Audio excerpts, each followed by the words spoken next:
Welcome to another round of World Pro Racing SEAT TCR Summer Championship. Today we are in Laguna Seca, round 4, and obviously today we have a sort of endurance race, which is a 60-minute race, not as the other round, the previous round, which was a sprint race of 2 races.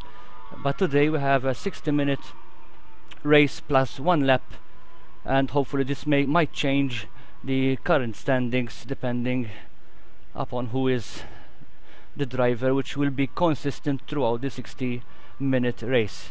Alongside me we have Casper, and today with me as well we have George, who will be monitoring the race live. On to you, Casper. Well, welcome everybody, and yes, indeed, these cars are so interesting because they actually are designed to take long and short races both, and these are very touring cars, which again, they can be quite different beasts as far as I can tell, between a short sprint race and something longer like the 60-minute race plus a lap. So I think this could be a very exciting prospect, and it could change the running a little bit because some drivers might not be as comfortable with driving a car that's a bit heavier. However, I'd say that we will have to see exactly, because a lot of drivers will be quite comfortable with the car overall.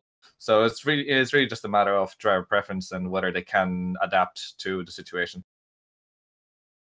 And with that said, we're still a little bit away from qualifying session anyway, and Laguna Seca in general is a fantastic track as well. It's a very good flowing track with a lot of fast and very tricky corners. A lot of them appear on their surface to be very easy and simple to drive through. However, there usually are multiple lines through every single corner, and every single corner may have that 1/10 or 2/10 that you can gain just slightly altering that line. And a very good example of that may be turn 1, which is nearly, for me, for example, is nearly impossible to hit it every time, where you get the perfect line, perfect entry, and perfect exit. It can be very tricky, and the nature of a lot of corners being very fast, with some having a lot of camber, some having no camber, and of course the famous corkscrew, which is also always tricky. No matter what drive you have in your car, no matter what kind of engine, pretty much nothing matters as long as you're driving for the corkscrew. It's always absolutely one of the most difficult corners in general to get right. We're going to move into the briefing channel, so I will explain again for the 4th round the usual penalties given, and just a basic, as usual, briefing that we do every race, and we'll be back to the commented channel to start with the practice session in about 10 minutes. So we're going to the briefing channel right now. Hello everyone, welcome to the 4th round of the SEAT TCR Summer Championship. I'm just going to do very quickly today's briefing, which is as usual the same. There's nothing different. Basically, we will start the practice session in roughly 10 minutes, exactly 11 minutes, and we will see. We have some people who were excused not being here in the briefing channel because they are still late at work, but that's excused, okay? Make sure that the first corner, especially this corner of Laguna Seca, the first corner is quite dangerous when trying to overtake, especially at the start. So make sure that you don't cause any major accidents, because we do not do any restarts unless there's a mass disconnection from the server. It's important that during the practice and during the qualifying there's no back to pits. You have to go back to the pits in the normal way like we do in real life. No back to pits unless you end up without fuel. The blue flag, make sure that you observe the blue flags. If probably it might happen today, since we have a 60-minute race. Heavy shortcuts will be well monitored, especially in the corkscrew, and make sure that if something happens and you go off track, make sure that when you go back to the track, do that cautiously, not just going without looking at anyone who's coming behind you. That will cause a heavy penalty. Dive bombing as usual. Not pitting during the pit windows doesn't happen because there's no pit windows today, but obviously we have 2 times tire wear, which means that you have to pit whether you want or not, because the tires will wear out very much quicker. If you have any complaints, please address them to me today or George, but basically you can address them to me after the race. Basically we will be monitoring the race again for the whole hour to see the penalties, and even during the race, so we probably will manage to see all the penalties and accidents during the race, but we will watch the race again, make sure that there's no swearing, shouting, or any racism, or any offending any drivers. This is a very important task for us. Make sure that you record your own replays if something happens, and for some reason in our case happens something into our replay and we don't have any replay to see. Make sure that you record it, so you can, if some problems arise after the race, then you can show us the accident by your replay. Basically that's it. I wish you good luck, and if you have any questions you can ask them now.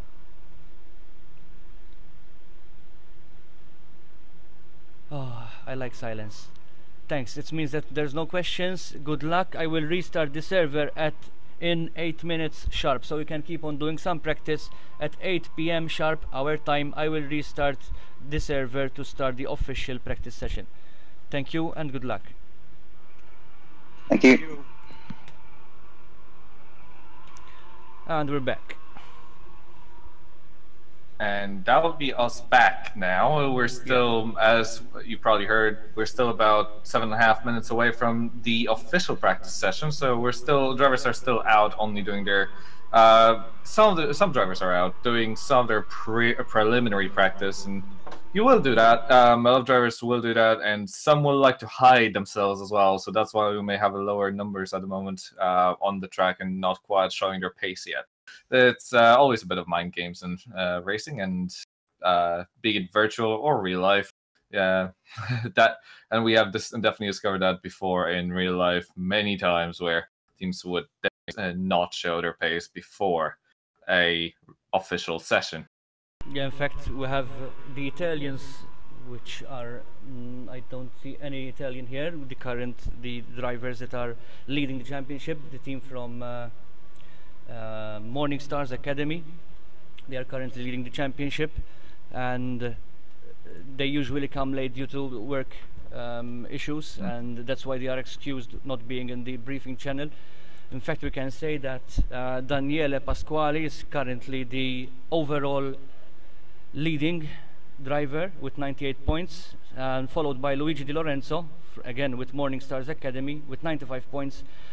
Followed again by another Morning Stars Academy driver, Danilo Santoro, and in fourth, Cyril Sosi and Omar Barbara, who is giving a good challenge to the drivers on top from GT Omega RPM Esports. So basically, the top 5 drivers are very close to each other, especially the top 3, because there's not much difference in the points. So we don't know yet who is going to be the championship winner. There's still 3 rounds to go with today's round, so we have 6 rounds in total, and yes, we don't know yet, but obviously the drivers who are very challenging in this championship are the Morning Stars Academy, followed by Cyril Sosi from Churi Esports and Omar Barbara from GT Omega RPM Esports.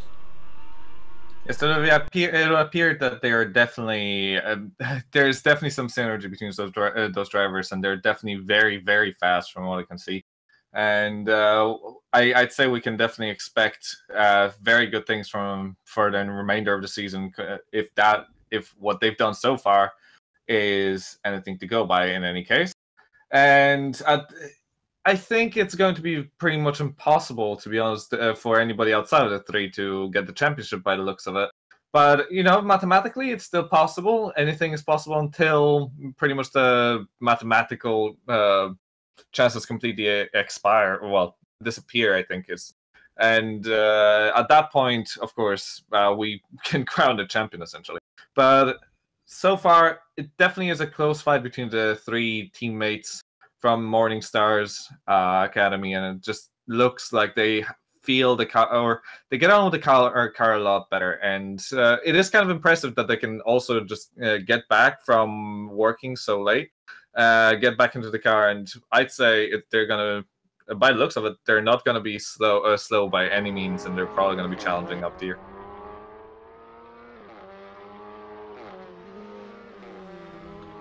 At the moment, interestingly enough, speaking of the championship as well, it's considering we're missing the top three currently, the actual top two in the unofficial practice are Omar Barbara and Surreal Sose, which are 4th and 5th in the championship. So I think they're getting on with their cars just as well as they as you would have expected from the two.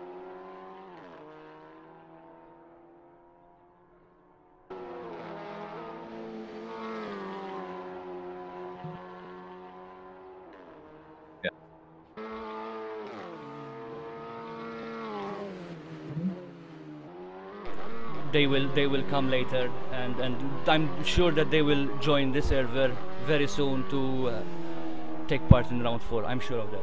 And I'm sure that they're going to be very fast right out of the box. I'm sure that they'll be pretty close to the top as soon as they join, considering their pace. So it's quite highly impressive.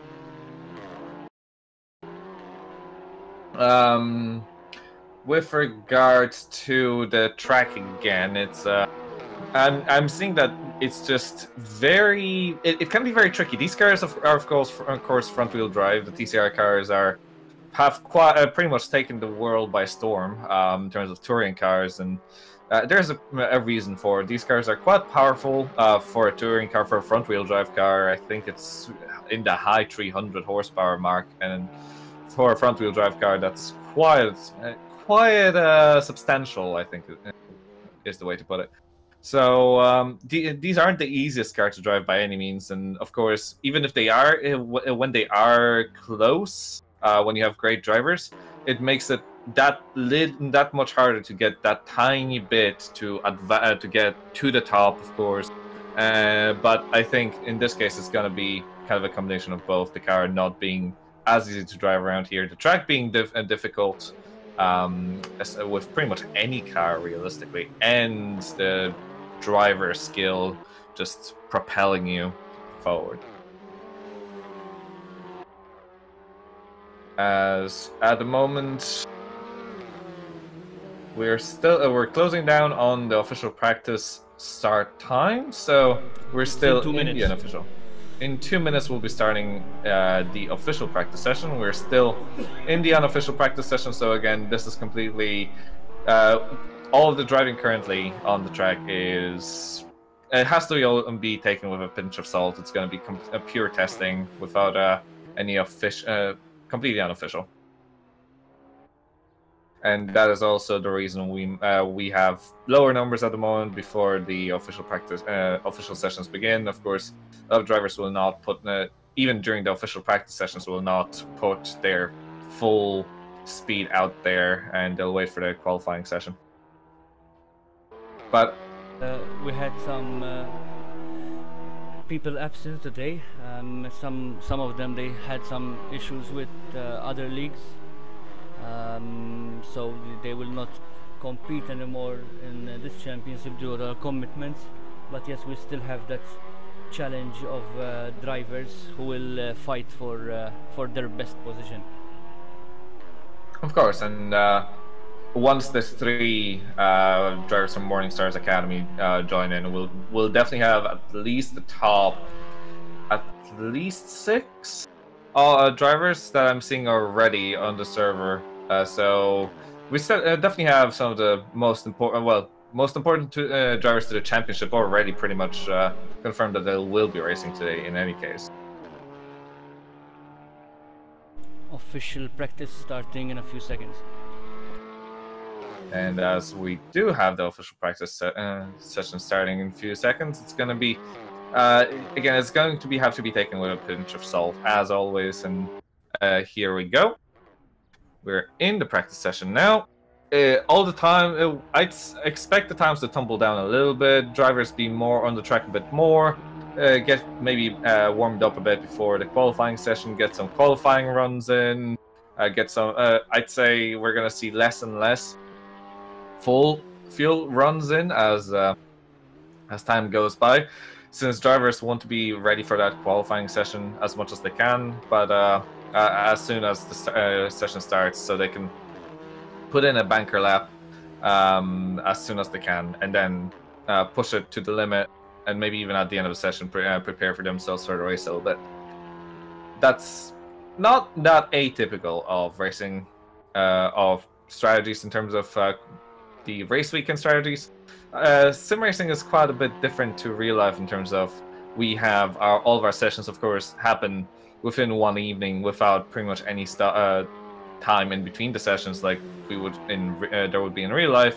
So there is always a little bit of that carryover in terms of you don't want to burn yourself out between sessions either, and you do not, but you do want to keep yourself warmed up. You do want to keep yourself in the zone, if you will, and just make sure that you're up to the top of your game for every session, that especially the sessions that matter, qualifying and race. As we have drivers currently, quite a few drivers, apart, I think all drivers but 2 on the track, which is a good sight. Or is that me and my overlay deceiving me? No, we do have most of the drivers on track. And at the moment, I think Cyril Assose will be one of the first drivers to actually make the lap in this session.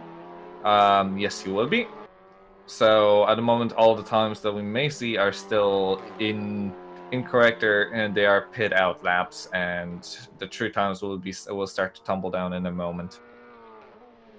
Laguna Seca is actually a very short track. It's very interesting. It's a famous track with many with one specifically famous corner that most people that are interested in racing in general will have most likely heard, seen, or possibly even driven through the corkscrew, which is such a tough corner because there is that massive elevation change. There are cambers in both corners that change throughout the twisty, well, corkscrew corner as it is known, and it allows for the car to get quite light on both axles and just react in ways which you wouldn't see in pretty much any other place, on any other circuit.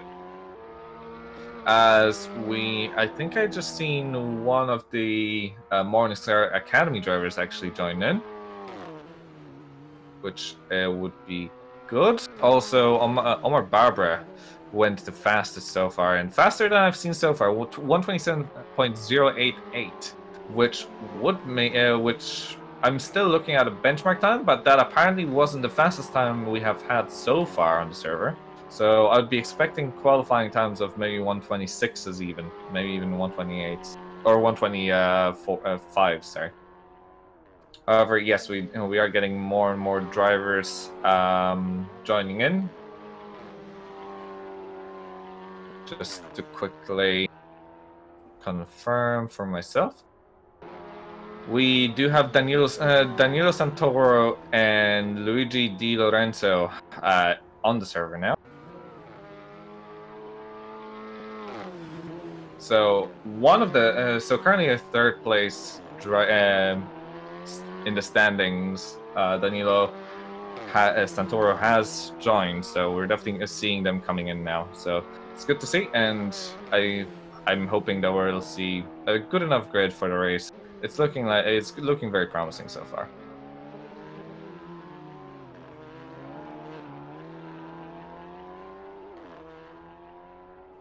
As I'm seeing drivers cross the line again for more laps, I think. So far, I'm seeing still Surreal Sose has been so far 1.6 seconds behind Omar, but I'm pretty sure that this is just one of there may be different strategies in practice sessions again, or he might have just made a mistake for the lap, etc. So there isn't anything you can really take out of these laps yet. But the 127s do seem to be competitive enough lap times. If anything, if the lap times of any are anything to go by.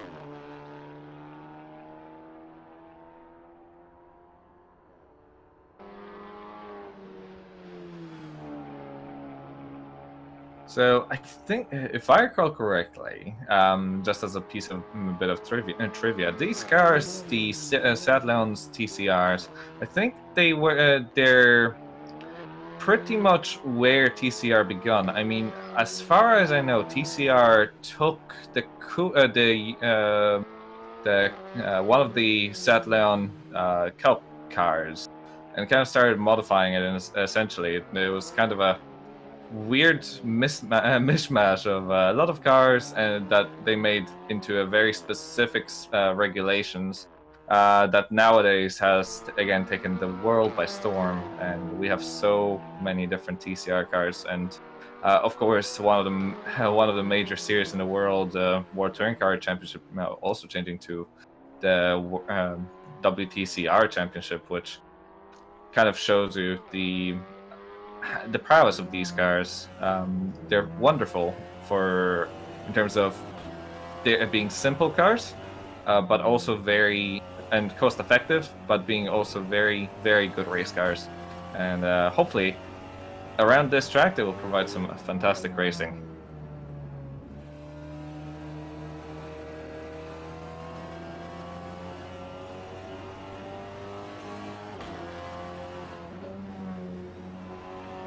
I'm currently on Danilo Santoro. He's doing his first time lap. Currently I'm following him to see the time that he's going to do. So that'll be very interesting. Santoro, of course, being one of the top drivers so far in this season. And I would highly expect him to be up there in the top 3 so far, even with his first lap out. We're going to have to see in just a moment. But by the looks of it, as soon as we cross the line now, we should get some kind of an information. And Danilo goes second, so he's at the moment not the fastest. So far it's still Omar Barbara, but I think it's just a matter of Santoro getting his game on, basically kind of just getting eased into the car. Of course, as we were saying earlier, he literally literally has just come from work, so he was so he will have to have a bit of time to maybe accustom himself to the rig for a moment before he can do before he can put in his best times, etc. Also, as always, again, times may not be as important at the moment, considering all of the all of the different strategies involved in racing in practice sessions. But at the moment, from what I'm seeing, he's going even half a second quicker this lap, even with a few mistakes. So it seems like he's just, again, easing himself, and I wouldn't be surprised if we were to see himself go above Omar pretty soon, with that kind of a pace gain every lap. So of course these cars are, as I said, front-wheel drive before. They are just simple. I think I can't remember the capacity exactly, but it was a four-cylinder turbo engine, and of course front-mounted. Of course, a front engine. No, that would be very interesting to see something else than a front-engined touring car. But no, at the moment, Danilo has improved by 0.4 of a second last lap, and as I said, he will probably be improving as we go along. Also, as mentioned before, interesting enough, we're going to have 2 times tire wear, so there will not be a mandatory pit stop. However, there will be a required pit stop for tire wear, as the tires will not be able to last the entire race. It is, of course, and as we said before, 60-minute race. could be very interesting in these cars, and tire management will definitely be key, and possibly fuel management as well.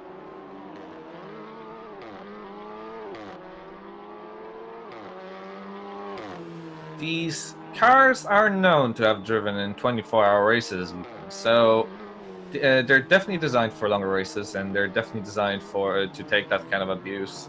So I think it may. I think seeing a 60-minute race in these cars is a very viable, or is a very interesting way of doing it. And of course, it's not that usual that we see touring cars outside of 24-hour, outside of endurance races, essentially having to pit. So it's going to be very interesting to see strategies of different drivers that you're gonna.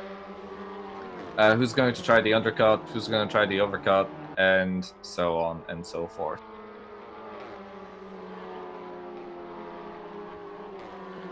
What's also going to be interesting is, of course, the tire wear the lap time drop off, which will be definitely key to ensuring your victory or high place scoring.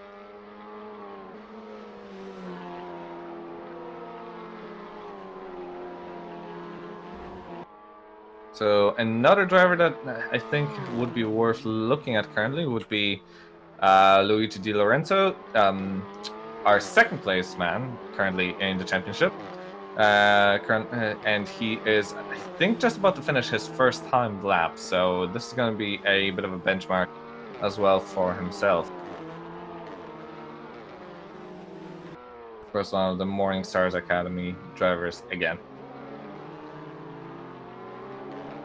And he's about to cross the line in a moment, and we'll see the first time. And he has gone just a little bit slower than the top three so far, very similar to what we've seen from Danilo. So it seems like all drivers are getting kind of warmed up. But also what's very interesting is Barbara seems to be very, very fast around here, and this could prove to be very interesting if this keeps as is. Since from what I can tell, his Omar has been improving every round so far, at least with points gains. And so it would appear that Omar will try to keep that momentum going, and will be trying to get as many points out of here as he can. He is currently in a fight for his fourth place with Surreal, so those two definitely trying to do their best. But of course, we still have 17 minutes before we even go into qualifying session, and that's when we will probably be able to tell the real pace of all the drivers.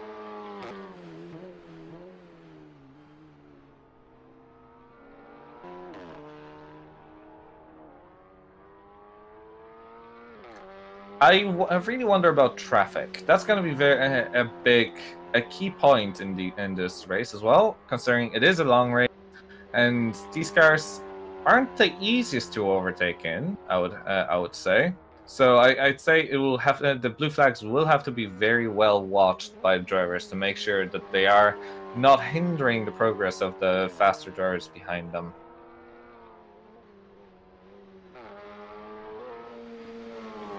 Also, interesting enough, I'm seeing a lot of smoke coming from some drivers, which would mean that they're locking up the wheel squad a bit. Of course, considering these are front-wheel drive cars, front wheels generally don't lock up. It would be pretty bad for all of the transmission, drivetrain, for the entire drivetrain, I should say.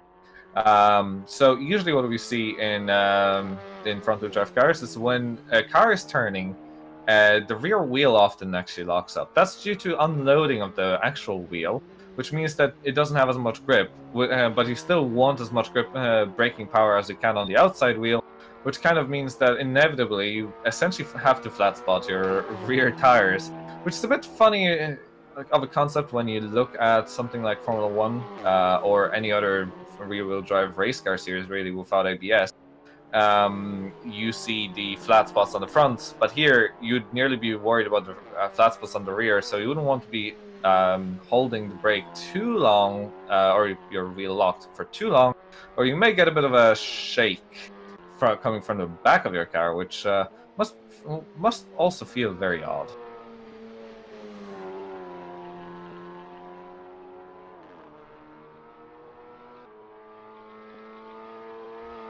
there's this very specific sound to these cars, and this is true for pretty much all TCR cars as well. It's quite odd. I have actually had discussions before where people thought this may even be a diesel technically, but we had to dispel of that myth very quickly. They're very interesting cars again.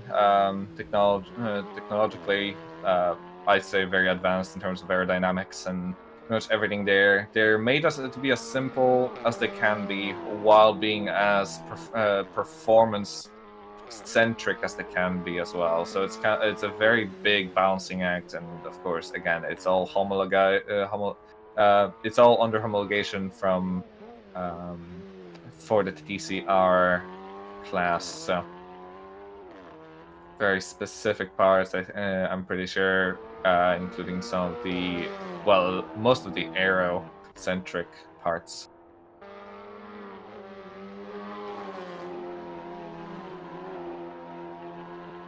As I'm seeing, and interesting enough, so far Luigi Di Lorenzo is not really improving. He is kind of just keeping his pace, nothing too fast.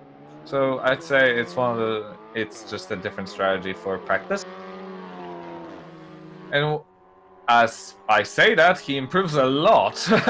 Well, it seems like my performance delta has been lying to me a bit, because at one Luigi has actually gone second, and he's only 0.4 of a second behind Omar Barbara. So this is looking very interesting, and I wonder what kind of, comparatively, what kind of fuel levels and setup Omar versus Luigi were using. But if they were on the same setup, it could be a very close battle once we do get into qualifying, which I would be very excited about. In fact, this matters a lot on what type, how many fuel they're gonna put, and because this makes a big difference. Depends their strategy, which strategy they're going to go for, and who's going to go to pit first, and depends on what fuel they're gonna put. So I think this could change the championship. I think this could be very interesting in terms of the points, you can say. Yeah, I think it could be very interesting because it will show who can actually save tires, who can save their car as much as they can. Some drivers may elect to use a bit less fuel and maybe treat the car a bit better in general, which could give them a bit of an advantage in terms of weight, which they might then use up to slow down a little bit to let the tires not get used up as much. So that does happen, and changes, and actually that is a big part of the strategy calls that other drivers will make, as Luigi improves by about 50 thousandths of a second, which isn't very much. But it definitely shows the consistency out of our second place man in current championship standings.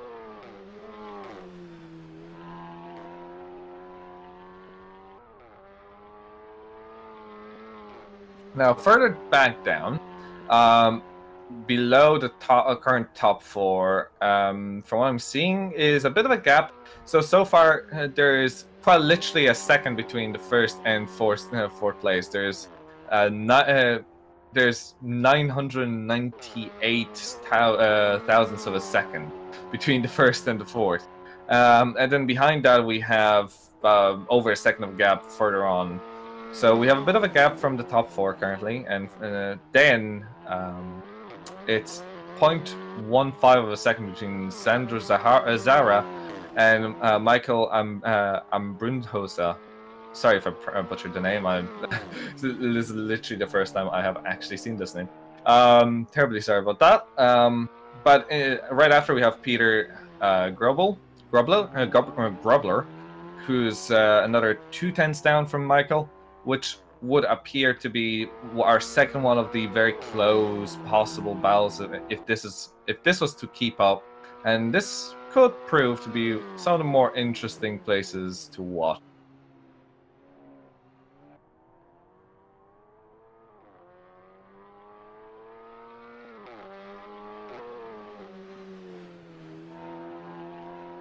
At the moment, we have 9 drivers currently connected up that I can see, and all but 3 are on track currently. So, as I say that, more drivers come into pits, but most drivers are actually doing their laps now, doing some practice. That again, we don't know what they're doing precisely. But of course, I expect some drivers at least to do some pit stop simulations as well, considering it's a very tricky pit entry here, and you really don't want to be making a mistake coming into the pit lane. There is this, it's nearly a chicane going into a 90-degree turn to the left. It's very, very difficult. Nearly as difficult as the corkscrew, I'd say. So yeah, definitely need to watch out and need to know what you're doing in hitting in. And hopefully we won't see too many crashes once we do have pit stops happening.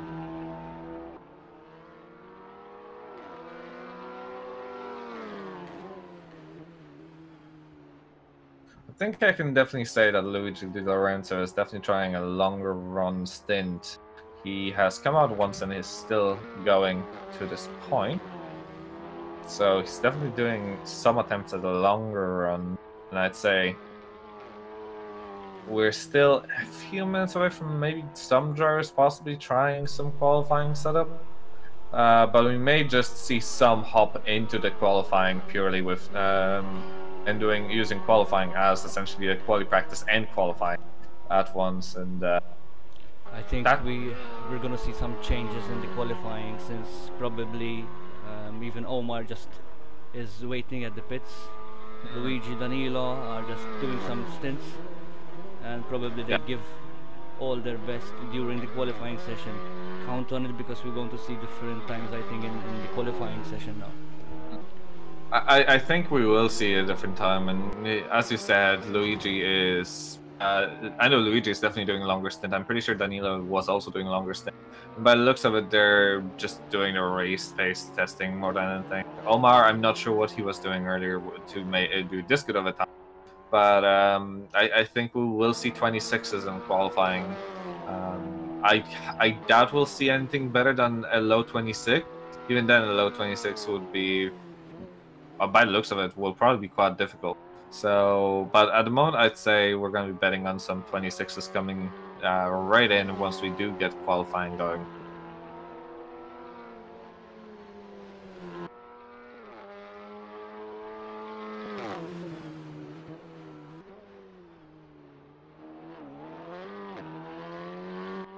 And in terms of the drivers missing, some of the higher drivers in standings, 6th place is in the championship standings, as far as I can see, is currently missing.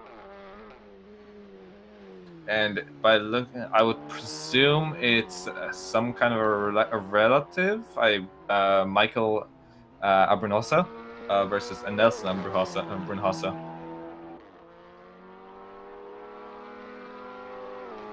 That I would need a confirmation for in any case. But yes, at the moment it seems like we are definitely missing people generally below 5th place in the current championship standing.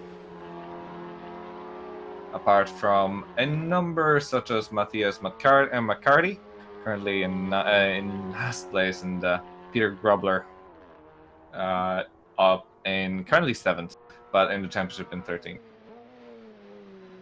In fact, they're actually both tied for points, while Peter is currently ahead due to one better place finisher.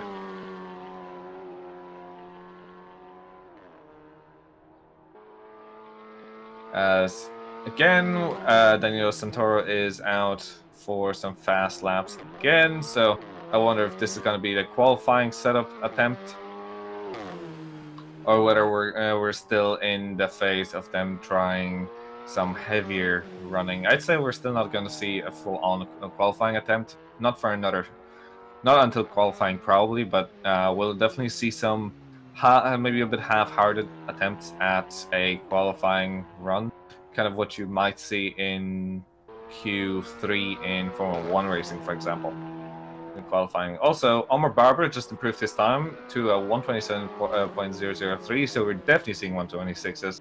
And also we've had Daniele Pasquale actually finally join in. So our championship leader has actually joined, and I would be expecting him to hit the track fairly soon and see what kind of time he can do in practice session and once we get into the qualifying session.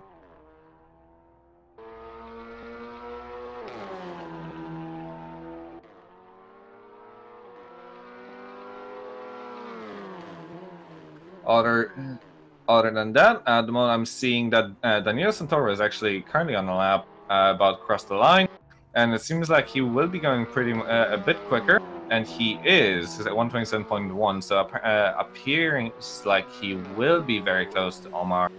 And now this is very interesting to see if that was a qualifying lap or if that was a race lap. We'll really only be able to see that once the qualifying hits and what kind of times we're going to be hitting there.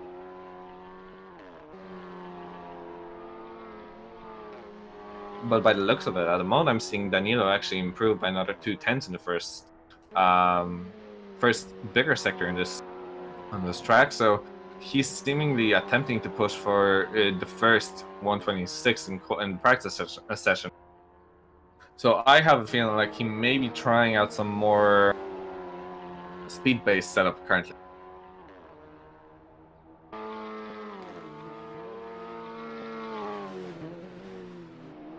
And he's actually going completely sideways into the chicane, or into the corkscrew, terribly sorry.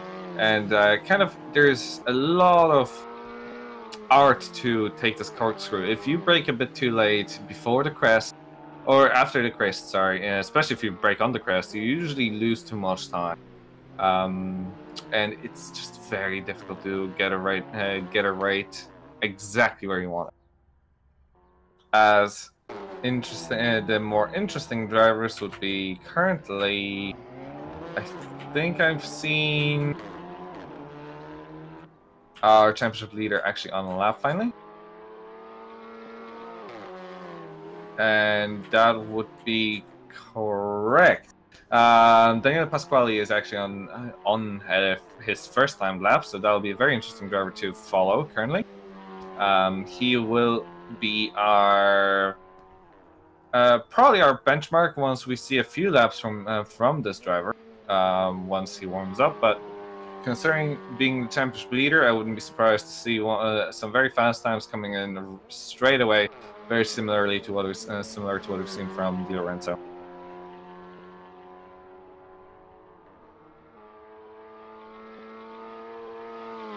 I have to say that it is quite impressive to see a driver hop into the car and do these kinds of times just right away with pretty minimal warm-up beforehand. With of course, as we have said multiple times, all three of the Morningstar Academy drivers have had work commitments that they had to finish before coming in here, and so they were very short.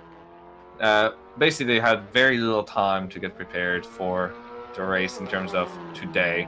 However, of course, they would have practiced a lot before the race itself, in the prior days and possibly weeks. As the first lap from Pasquale was 127.6, which is a very fast lap as is. It's 0.6 of a second behind Omar currently, but I wouldn't be surprised if we've seen him improve over the next coming laps. And in fact, I think this may be his last lap, considering we're just about to hit the practice session, at the end of the practice session in about 50 seconds.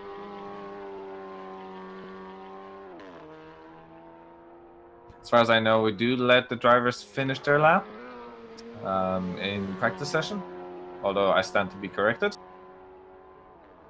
So definitely if some drivers are there to just halfway down the lap, they'll be able to finish their lap. Yes, they will finish the lap, same as the qualifying, and after a few seconds they move to the qualifying session. So as you heard there, and at the moment it looks like I think Daniela will absolutely smash the current time from Omar Barbara. My delta has gone over a second quicker, so this looks like we may even get a mid 126 out of this lap. and that was in fact correct, nearly perfectly. 126.507. So absolutely incredible time so far compared to all of their drivers.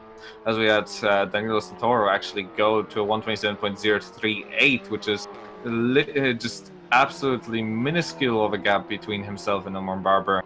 Luigi Di Lorenzo would be another driver that I would be watching out for currently, and he is also on a lap right now, but I think he has lost more time since he's seemingly still doing longer run.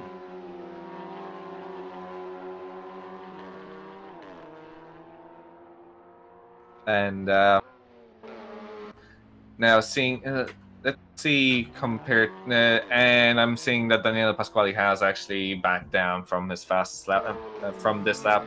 He did have the ability to do one more lap. He just crossed the line with literally seconds to spare, as drivers in front of him just kind of making mistakes a little bit. But it looks like our official practice session will finish with Daniele Pasquale will be taking the fastest lap from this session. And quite an impressive lap with a half a second of a gap between himself and Omar Barbara. But again, this is only practice session, so we don't know what kind of time, things drivers were testing. If they were going faster, or on a low fuel run, or not, or etc., etc., etc. As we go into the qualifying session, we should be starting in about 50 seconds. And at that point, of course, everything will be ready to start the actual push of the car. And at that point, you do not expect drivers to be doing different strategies. You expect them to put less fuel in and just absolutely do everything they can to push every single thousandth of a second out of the car that they can. And if the practice session are anything to go by, the times in the practice session, in fact, you will need to extract every thousandth of a second to make sure that you're in front of the driver, since it appears to be very close in a couple bunches. So this will be very interesting to see once we do get to race, or to the qualifying session. And here we go. The qualifying session is live, and we see drivers rushing out to get the best spot, the first spot on the racetrack, before it becomes very, very busy.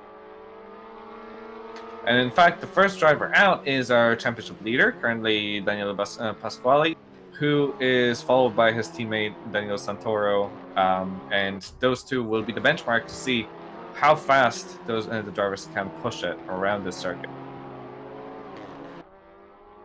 Interestingly, I think we're going to see a lap out, a fast-ish lap, and then what I've been seeing was that the drivers were actually improving on their second lap pretty much every time, which would tell me that the tires actually take a few laps to get up to temperature as well. So that'll be very interesting to see, in fact, whether the drivers do their fastest lap on the first lap out, or on the first timed lap, or second, or maybe on third, but I highly doubt that.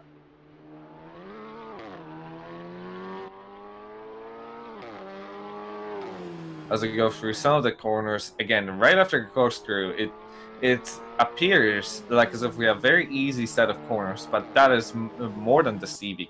The two left-hand corners that happen right after the corkscrew require a lot of essentially planning. You have to know exactly when you're going to go throttle, because they're such a long sweeper. They do close on you a little bit, so you have to plan one of many possible lines and make sure that your car is capable of doing it at the best pace possible.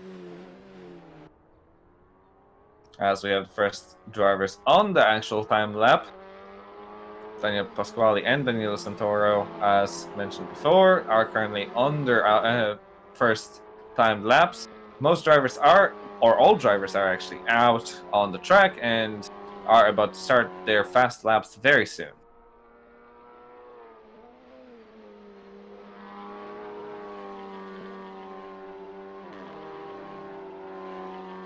Current championship leader coming up to the corkscrew, and has found one of the very difficult things about the track, which I think you would know as well.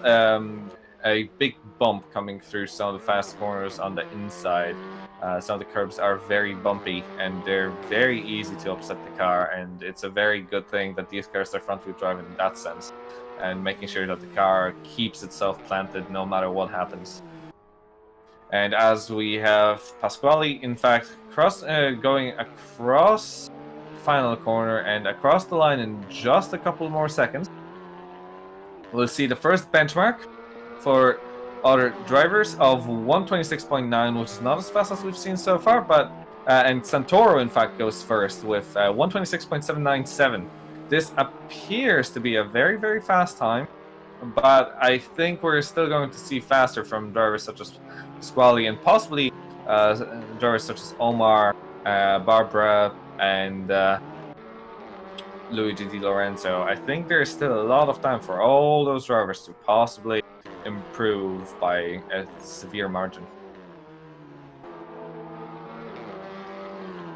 And right now, Pasquale is improving by about a tenth in the first sector, but so is his teammate Santoro. So we're going. I think my theory of the cars just being a little bit better on the second lap may be correct.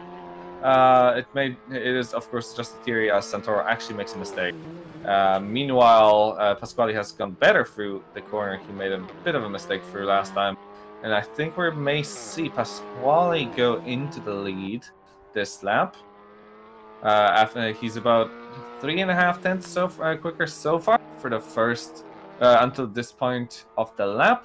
So I think we may be seeing a lap in around his time in practice session coming up right now.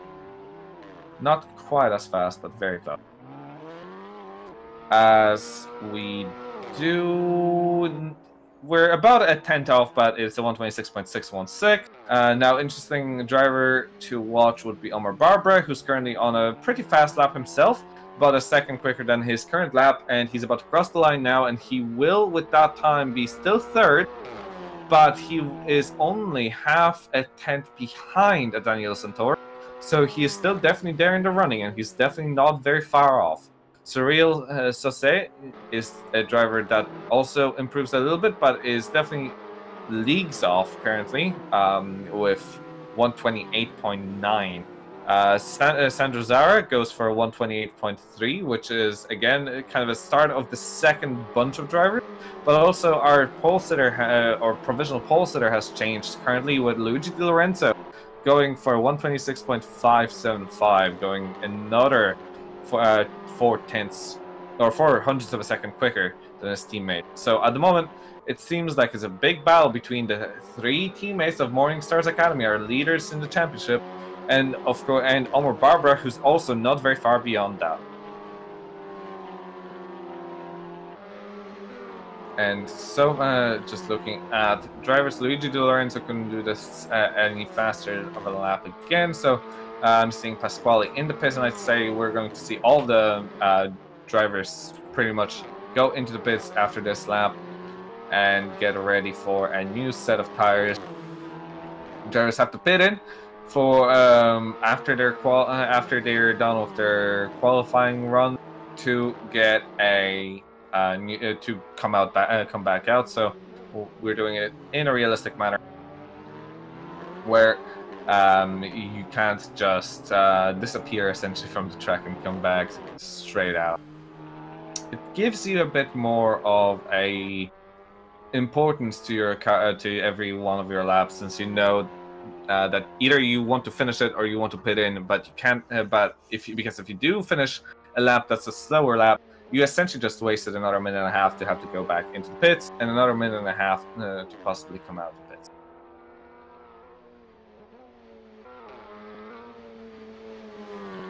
Currently, drivers, as I said, I think pretty much coming out as soon as they come in.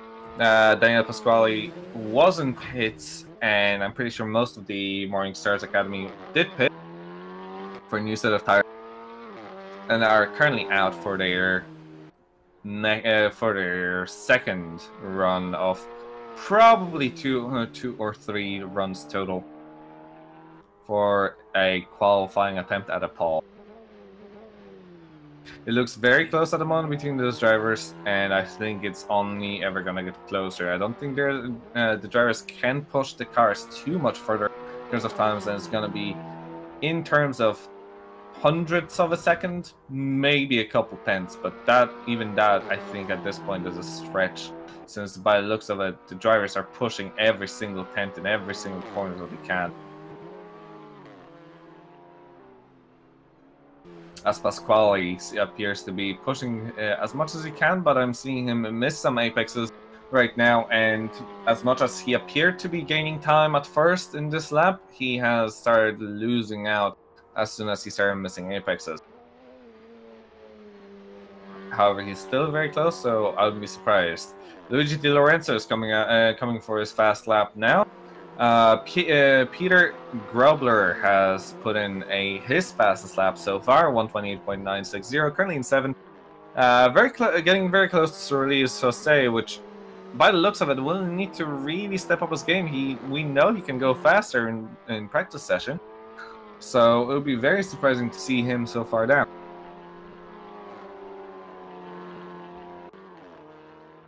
As let's see the drivers once again, and by the looks of it, Daniele Pasquale is going a bit slower this lap.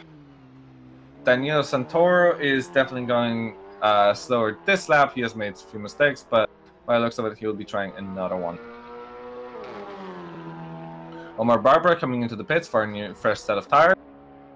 Possibly tried a few more laps on the outset, which never ended up working out. And next up that I can see is Daniel Santoro actually coming in for the pits as well and changing his tires. This should be the final time that he does change the tires, unless he decides that he has to abandon his laps and very quickly goes for another set of new tires. And from what I'm seeing right now, Luigi Lorenzo is making a bit of space, while Daniele Pasquale is on a currently fast-ish lap, but it is slower than his fastest lap so far. But he will be attempting to go and improve the final sectors. He has another possibly lap to try before his tires need to be changed. Or if he feels that he's not improving, he may just come in to the pits and change the tires out and try once again.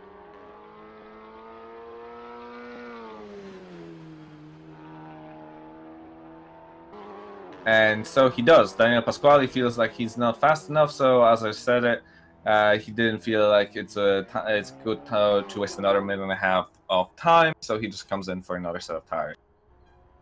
And Luigi Di Lorenzo is currently doing the same thing in terms of times, not improving by any means, so I think he may be coming into the pits for another set of tires if he hasn't just done that. Danilo Santoro is on a new set of tires and is currently behind Luigi on track, and I think these two will have to get along since Santoro is just about to start his fast lap. So either we're going to see Luigi pit in or Danilo make some space for himself, and it is in fact Luigi still going for it. So this will be very interesting. Teammates very close together and possibly inhibiting their fastest laps.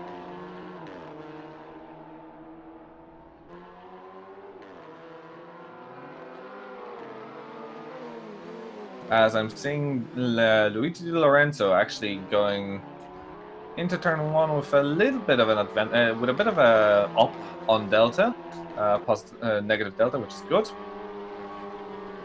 And he will be trying to go a bit faster, and he is so far. He is definitely going faster than his pole lap, so definitely got to give that to Luigi at the moment. He is definitely attempting all he can to improve his time and to get up there, to get even safer from Daniele Pasquale, who we know is a very fast driver, and he's about to start his, by the look of it, the very final attempt. Although he will not be able to attempt another one. This is definitely, the next 2 laps will definitely decide whether he can or cannot do a pole, or get a pole from this run. At the moment, though, Luigi Di Lorenzo is going for a time that appears to be way faster than his previous time. It is, well, way faster, 0.1 of a second. but it is way faster at this point, although he is losing time in just coming into the final corner. Can he gain it? Can he gain enough time? He seems to be. He seems to have gained in the final corner, and he seems to have gone through fast enough to do a 1:26.390, which is the fastest time of the server. And by the looks of it, a very likely pole lap. This is a very good lap from Luigi. Now, Daniele will have to do an incredible lap, and I don't think he has it at the moment. He is 0.06 seconds down on his time at the moment, which isn't great. He's doing absolutely everything he can, pushing every single corner, but seemingly losing time doing so. So at the moment, it seems like Daniele is definitely not on the pace for pole position. Danilo is currently trying to improve time, and he's a little bit faster. On the other hand, drivers, Omar Barbara is not on a faster lap. He is half a second down on his fastest lap so far.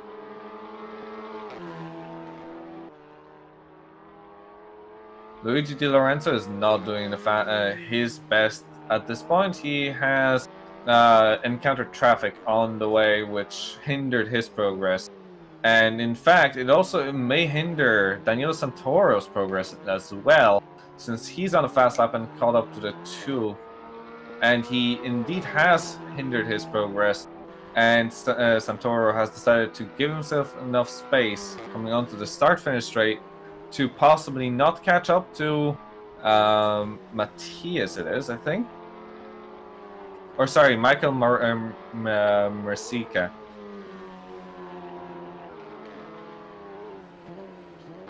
Which, in fact, is about 4 seconds a lap slower. It's nearly like a different category, in fact. But no, it's the same car. It's just driver skill can have quite a bit of a difference in terms of pace, especially on this track, as I said before. Daniele Pasquale definitely not going for a pole lap with this one, and by looks of it, he's definitely not going to be going any faster. He's going to the pit, so he is ending his run. And now the interesting factor will be Danilo Santoro, who I think is the driver to watch at this point, since he is a little bit faster than his fastest lap so far, although at the moment it has equalized. But if he can find another 1.5, well, another 0.2 of a second essentially in the final sector, he may be able to catch up and even go beyond what Daniele Pasquale was able to do. But I think he's not quite able to do that. It's the final couple corners. Looks like he's not able to do to achieve that goal, and by looks of it now, comes across the line slower than his fastest lap, which would mean that the top 4 is currently set, with the 5th place going for Sorelli Sosé. In fact, it is all the places that are set, with the qualifying results ending up as, if I could just find it right now, with Luigi Di Lorenzo, Daniele Pasquale, Danilo Santoro, Omar Barbara, Cyril Sosé, Sandro Zara, Peter Grobler, Michael Abrunhosa, Michael Mercica, Matthias McCarty, and that would conclude our 10 drivers that are on the grid today. And the drivers will be just about ready to start their race, their 1 hour plus 1 lap race, in just a moment.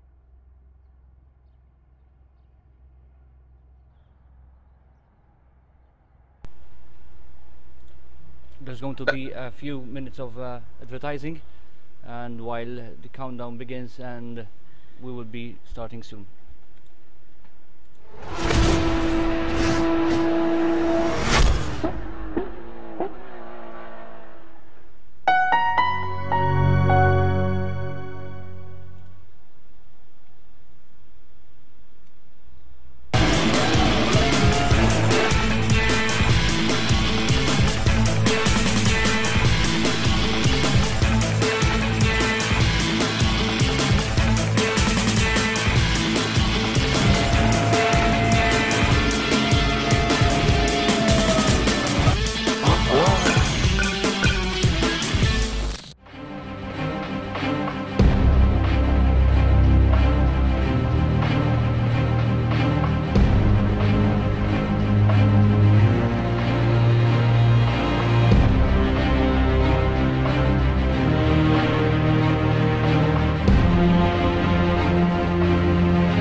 Gigabit Internet issa f'Malta. Gawdi mill-Giga Power biss mal-Melita Flexi.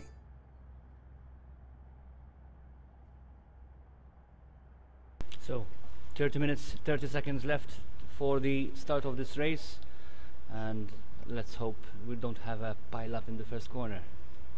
Absolutely hope. Let's hope that it is absolutely safe. It is a difficult track to do well at, and it is very difficult to actually go through the first corner without a scratch. It is a tightening corner, and we're just about to start the race in just a few seconds, as we have the lights go red now, and here we go. We're racing now, and now, just as I'm seeing it, Luigi Di Lorenzo is getting a fantastic start. All of these Morning Stars Academy drivers are up ahead and in front. It seems like the drivers have gone for a safer option, not too much action. Surreal, so say, going a little bit to the inside of Omar Barbara, but deciding that he will definitely be trying to make it safe. Omar Barbara taking a wide enough line, and up ahead, the three drivers are starting to run away with it already of the Morningstar Academy drivers. As behind, I'm seeing a bit of a battle between Sandra Zara Sandra Zara and Peter Grobler, as the two were a bit side by side from what I've seen. And now we're just about single file again. And from what I'm seeing, Michael Mercica is Adamon under heavy pressure from Michael Abranhosa, who's currently who just went wide and has lost the chance. However, up ahead, the three Italian drivers currently up in the front, the three Morning Stars Academy drivers, with just about 0.4 of a second in between all of those drivers. As I'm seeing Peter Grobler seemingly in a bit of a... No, it was just a bit of a bug more than anything in my timing. But at the moment, it's looking like we haven't had too much problem in terms of the too much contact or anything. I don't think we've had any contact, so very clean start, very good to see. And so far the top 5 is running away from the rest of the field with the top 3 drivers in the same team. It reminds me a bit of WTCR in a way. In a sense, all 3 drivers currently in a tandem. And right behind, we're having Omar Barbara in front of Series to say, which are currently following the top 3. But by the looks of it, we're about half a second between each of the drivers. Up front, then Omar Barbara about a second behind, and so say another second behind. Sandra Zara is seemingly doing a bit of work on Peter Grobler, who's currently being attacked, and in fact, it was a possibly successful move into the corkscrew. Very brave from Zara. Very good on the brakes, going a bit sideways. Ooh, had to slow down. Peter Grobler had to slow down for that attack. A bit overconfident on the brakes from Zara, and has to just barely save it, which meant both of the drivers slowed down, and possibly he's going to have a bit of a flat spot coming from that. And another bit of a battle coming back up is the Mercica and Abrahosa. Both of those battles are currently very close, and I'd say, in fact, the Grobler battle with Zara is the closest we're going to get at the moment, with Grobler being a bit cautious into turn 1. Very good choice, I'd say. It's a very difficult corner to manage through. As Grobler goes to the inside, goes into turn, and nearly back rear end Zara, but sees what's happening and slows down just enough not to have any contact, which is good to see from Grobler.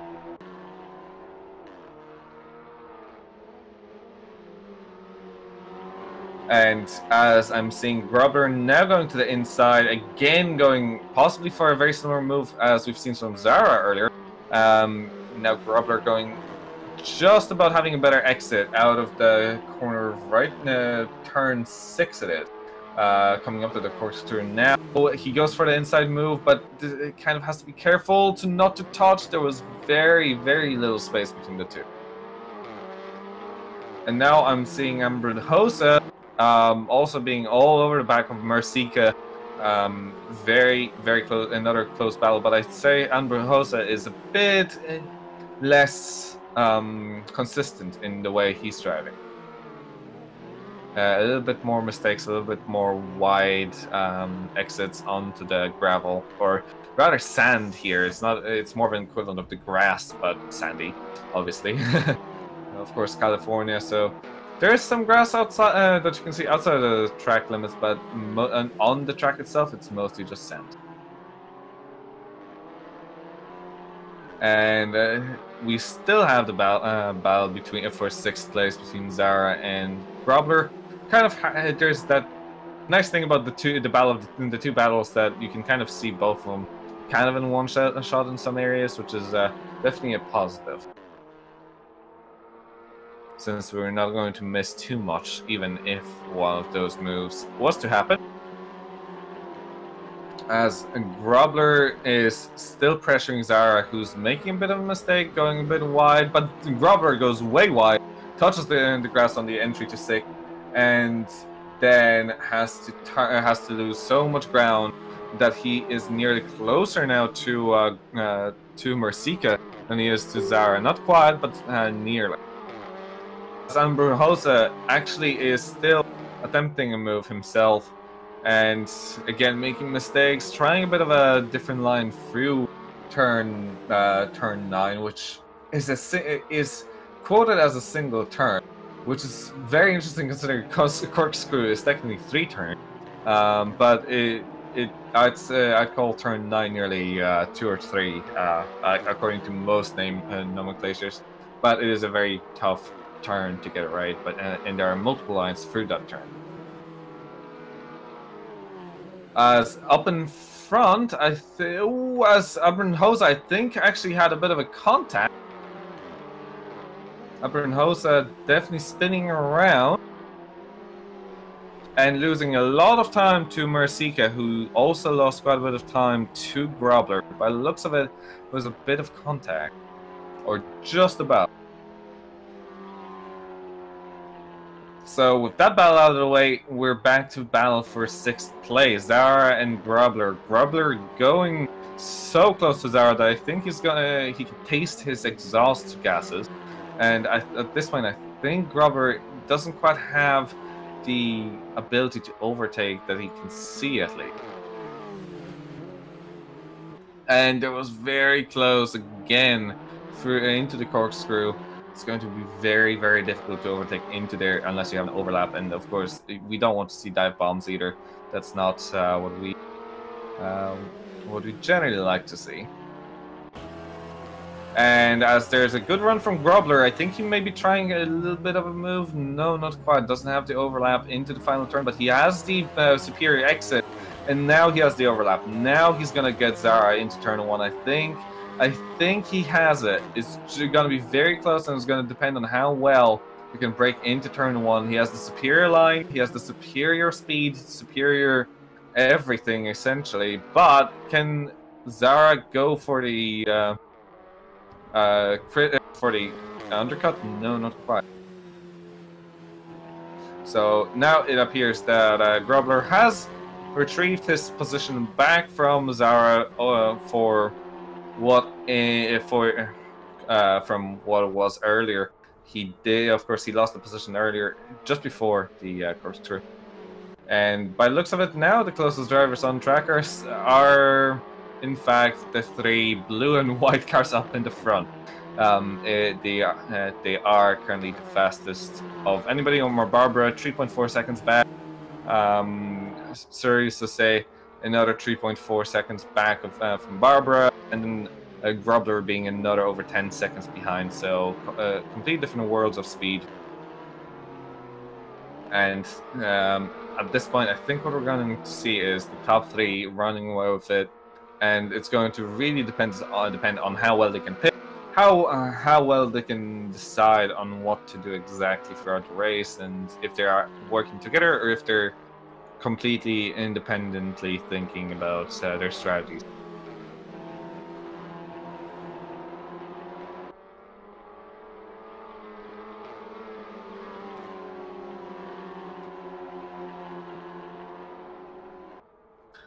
Grobler is starting to run away a little bit from Zara at the moment, 1.6 seconds as well, and it seems like most gaps on the track have stabilized. And at this point, I think we're going to be having to call strategy calls rather than just the racing itself, since it seems like close track racing is not currently on the table. Now, the interesting thing is I need to quickly add up, but I think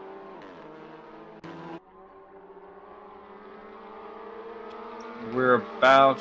So Matthias McCarthy is about 50 seconds back, I want to say.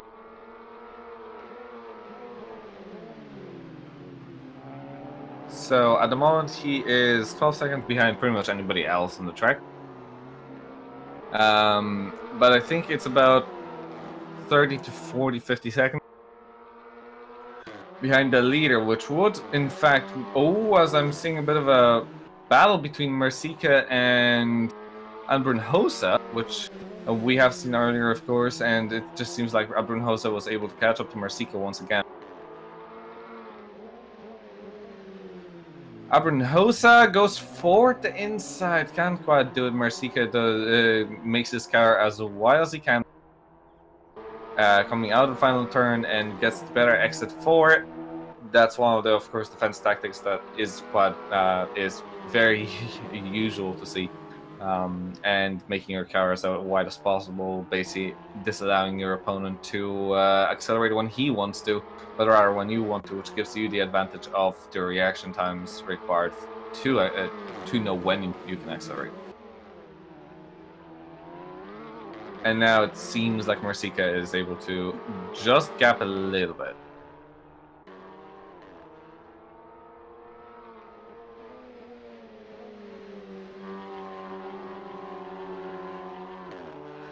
Zara is closing down a little bit back again on Grobler, but it's only 1 second between the two. So this could go either way, and I think we're going to possibly still see these two close by for a good remainder of this race. And as Brunhosa is closing down on Mercica once again, and it's looking very similar to what we've seen last time around with Brunhosa. Just being able to close down a lot in the corkscrew area of this track, but he has to keep it on the track, and he has to. As he actually goes and touches a bit of the sand and loses a bit of traction, not able, losing a little bit of time. Mercica in the final corner and just not quite able to get the traction back on, and of course the line will be compromised. However, Mercica is locking up the rear end a lot as Brunhosa is trying his absolute best to close down, and both drivers incidentally called Michael as well, so we have a Michael battle here. And by the looks of it, Brunhosa is a bit faster, but he's a bit less consistent, although both drivers have shown their ability to make mistakes. It's just a matter of if Brunhosa can utilize mistakes such as this from Mercica, going a bit wide in turn 5. Just not. Can he make it? No, he gets put wide. He goes wide and then cannot quite squeeze himself on the outside of Mercica, who drives very well defensively, and he caught the corkscrew, just doesn't brake well. His left side brakes a bit more than his right side for some reason. And appears to go a bit sideways and then straight lines the corkscrew, which will never gain you time and will always end in you either losing a spot or losing enough time to possibly hamper your chances of winning some races.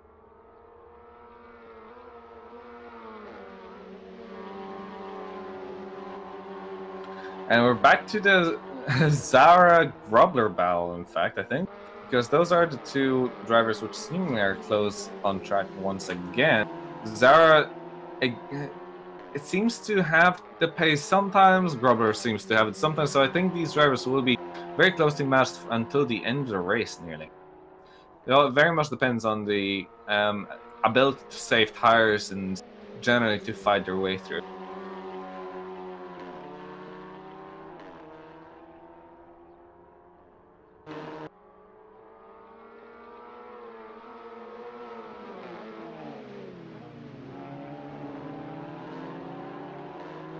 Adamon up front, nothing is changing. Lorenzo is still up leading. Pasquale in second, third for Santoro, fourth for Barbara, fifth for Seste, sixth for Grobler, seventh for Zara, eighth for Abramhosa, ninth for Mercica, and 10th for McCarty, who's most likely going to get lapped sooner rather than later. Also, sorry for the noise, it was a bit of a... Luckily, I have accidentally nudged something. It happens when you're in a bit of a tight rig. But I wonder how close the top three are to lapping our currently last driver in the car. I'm not seeing the three drivers anywhere near him, but I think it's a matter of about 2 or 3 corners right now, so this is going to be something to watch out for as well. Since McCarty seems to have absolutely zero confidence in his car currently, which does not help. He's going to start-finish, while the current leader is in the in turn 10, which is the final, second to last one. So it appears that we're going to be seeing that soon. In other news, we're pretty much stable again with the positions, and the only one at the moment being very contested is the 6th place battle for between Grobler and Zara. I really wonder about Sose if he can start catching back up to Barbara, because they've been matching each other pace by the looks of it, and not quite making the gap smaller or bigger, which would definitely say that Barbara has slowed down a little bit compared to Sose.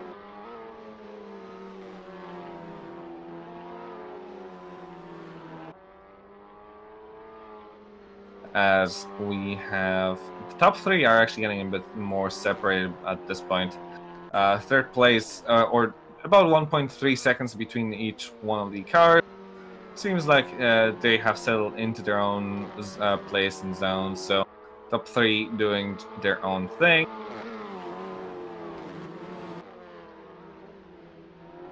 It's not the easiest thing to overtake in these cars. You have to of course have the advantage to first come up to the driver, and then make sure that you know how to drive the car behind another driver to make sure that you don't make mistakes while you're in the dirt, in a bit of a dirty air, which does affect these cars a little bit, and of course being a little even slightly affected as a touring car. If you're very close, that means that that those cars are too... it gets more and more difficult to close down, because it's usually only tenths of a second at most that you have in terms of pace, and that can be negated by the aero itself, and makes you settle yourself into the specific zone behind the driver. Very similar to what we would see in high downforce open wheel drive races such as Formula 1.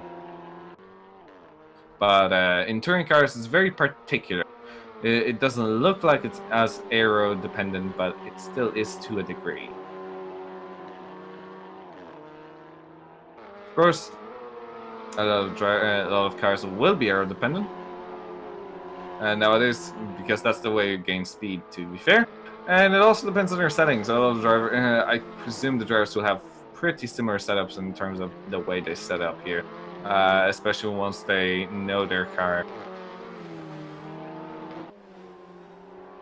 And I would assume that the top 3 are definitely sharing a little bit of their information between each other.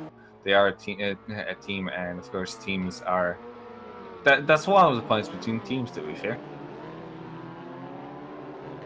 And other than that, at the moment, I'm just trying to stall since we have very little on-track battle.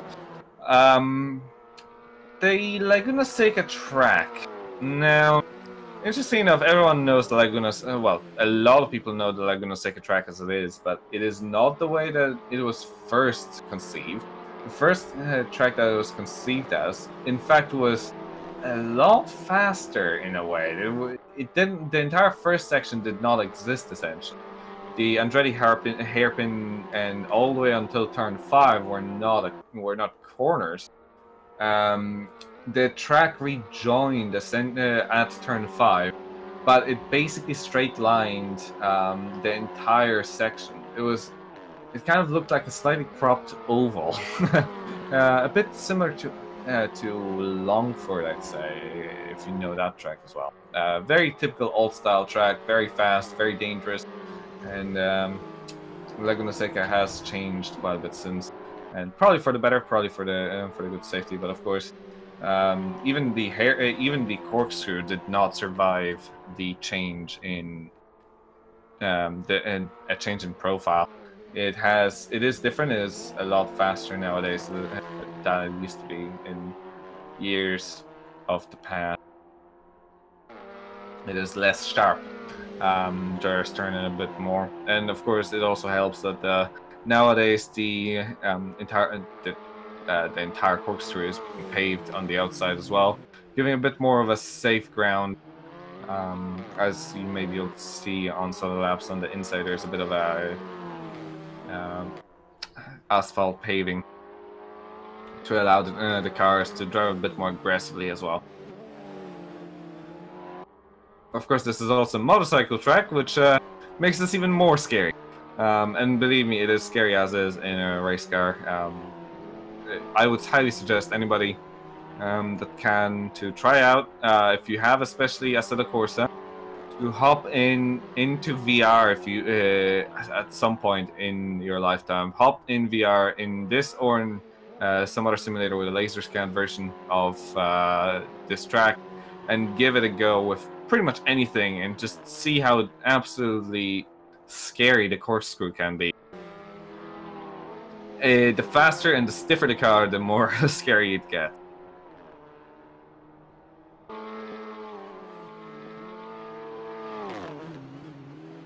Seems like the battle for 6th is still on and off. Zara has had a bit of a on and off situation. Also, from what I'm seeing, is Mercica is in pit, so Mercica pitted in. I think McCartney may have also pitted in at some point. But Mercica definitely, after already pitting in for a new set of tires, which is very early. We're only about 23 minutes in, and we still have 37 minutes and a lap.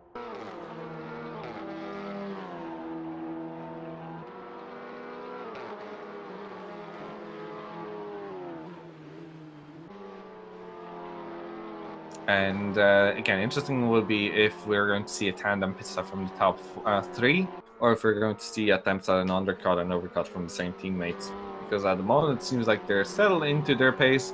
They're not. Pasquale is definitely losing time towards Lorenzo now. It's over 3 seconds.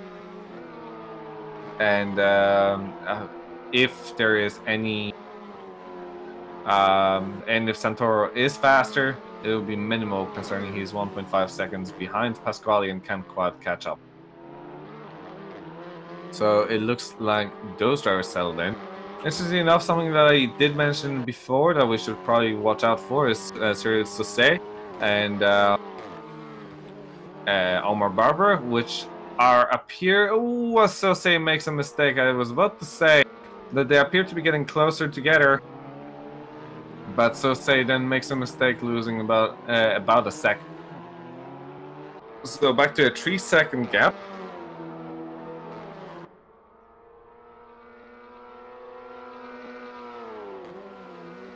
And by the looks of it, it's gonna come down to the final, to the stint near the end of the race for these two. I'd say it will be a big part in terms of who pits first. And at the moment, the lap times, I think the best way to see what kind of lap times we're seeing from the drivers right now is Omar Barbara doing a 129.7. Luigi Di Lorenzo doing a 128.4. Daniele Pasquale doing a 129.2. Santoro doing a 129.8. Which is interesting enough. That means that Barbara is actually slightly catching up to Santoro. That's actually a bit of an interesting information there. But Barbara, ooh, I just had a bit of a interesting lag spike for, that showed me Barbara going off the circuit. Mercica now being lapped by the top runners. Of course, Mercica also has pitted in so far, and the leaders have not, so the gap is a lot bigger than it actually is. However, there may be a possibility that Mercica may have to pit once again if he doesn't watch out about his tires.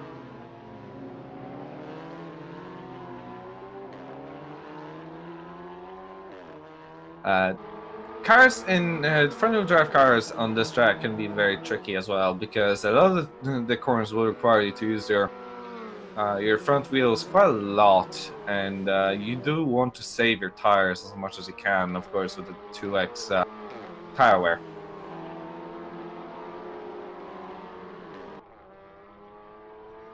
Since that actually does mean that your tires will definitely not appreciate being overheated at any point in a race either.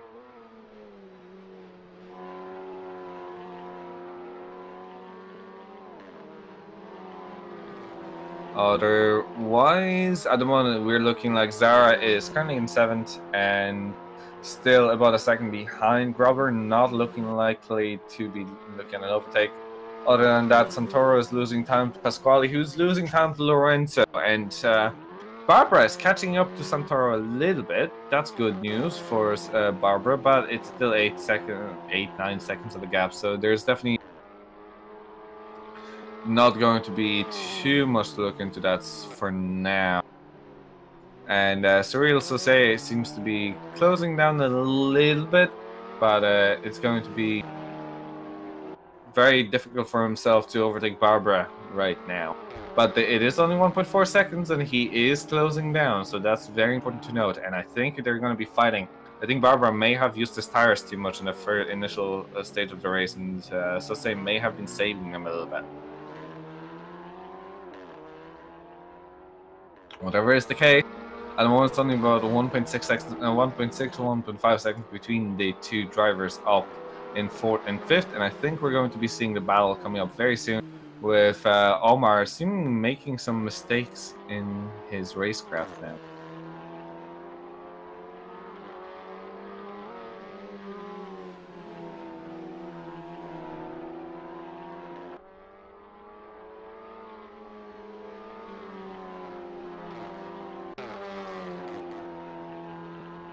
At the moment, what I'm seeing though is Danilo Santoro seems to have, I think, pitted in. I'm pretty sure that he just pitted in, because this was he has just gone back to 5th place, and I think what happened was he actually used up his tires. That's why he was losing so much time as well towards the leading two drivers.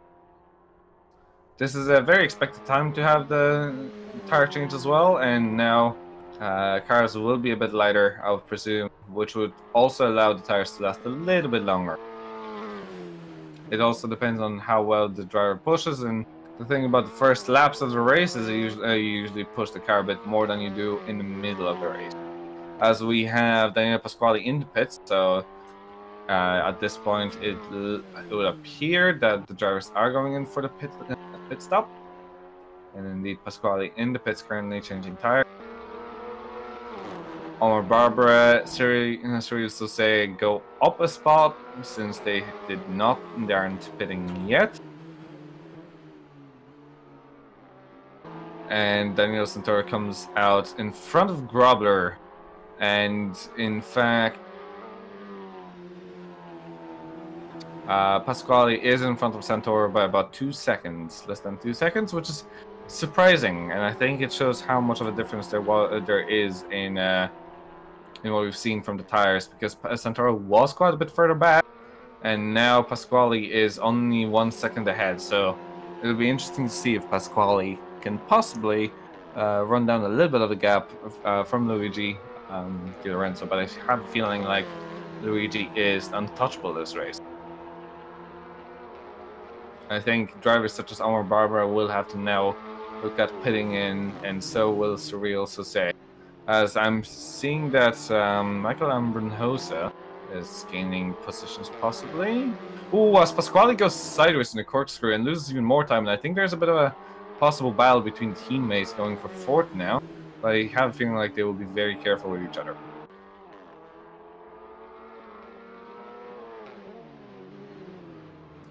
And so say Barbara pits in, so say, and Luigi Di Lorenzo also pits in. So say stays out for another lap. So the two drivers splitting into two. Luigi Di Lorenzo comes out in front of Sosei, in fact, which shows you how big the gap from Santoro was, in fact. And Pasquale, who are both faster in their outlap, and have gained a little bit of time on Lorenzo. But Di Lorenzo had such a big, enormous gap that he was able to maintain his gap and come out in front of even Surreal Sose. I think he'd have been very close to Omar Barbara, who's now in fifth and about 20 seconds behind Daniel Santoro, with Peter Grobler and Michael Ambronhosa all pitting in now.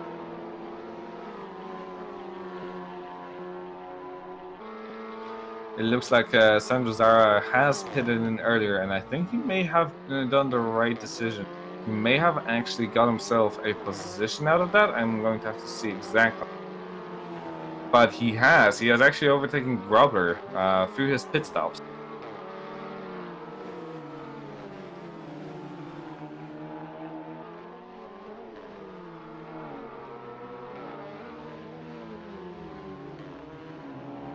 I'm seeing Pasquale being very close to Sose pitting in now, so that's why I'm seeing him very close. Santoro being very, very close again to Pasquale, so this is going to be interesting. I wonder if they're going to allow themselves to battle again. I would hope so. I would hope that they are fighting for championship, so they are definitely fighting for their own sake, for sure, but they'll probably be careful with each other.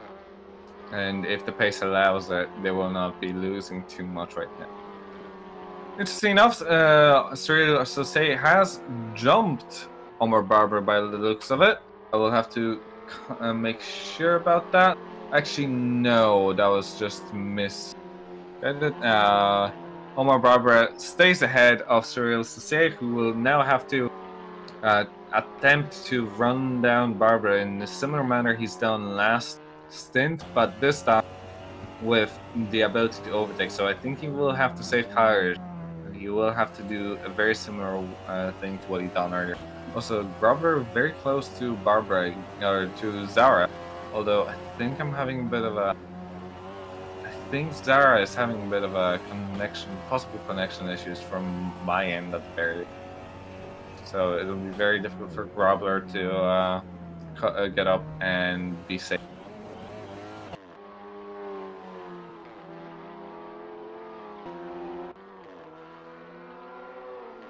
And that would be, I'm pretty sure that's all the drivers that have pitted already.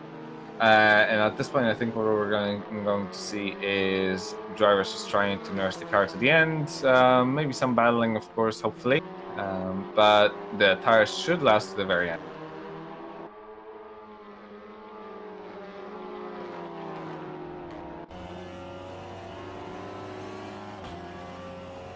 Interesting to see that Zara lost about 30 seconds total already to say. Completely different league of drivers by the looks of it. We have the top three separated by about 4 seconds at this point. Then we have about 15-17 seconds to Omar Barbara, and then Omar Barbara and Sose in a bit of a league of their own, with another 25 to 30 seconds behind being Zara and Grobler, and then drivers being spaced out by another 12 seconds behind that. So by the looks of it, drivers have found their own little safe zone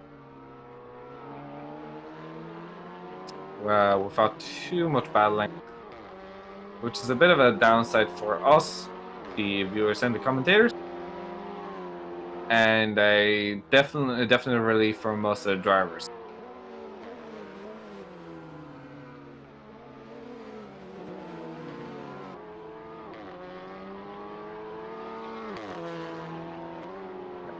Now, with only 2 more rounds in this season, I think this will be it will be nearly impossible for Cyril Sosé and Omar Barbara to be able to, in fact, catch up to the top 3.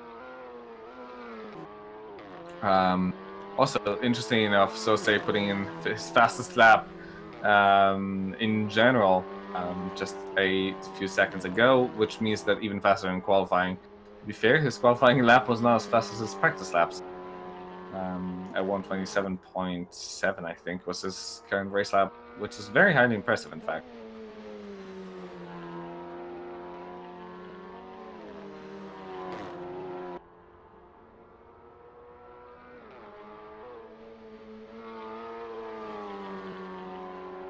Centauro currently about 1.8 seconds behind Pasquale, and looks like we're going to see the same thing form as we've seen last time, which is the gaps being kind of set in stone nearly and not moving very far.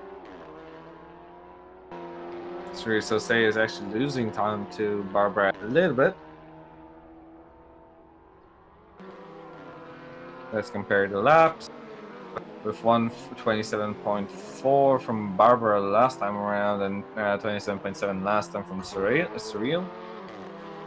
And this time around, it's a 127.464 from Barbara, and Sosé doing a 127.8. So looks like Sosé is definitely either saving tires or just can't quite push as hard as Barbara can. As Grobler seems to be very close to Zara.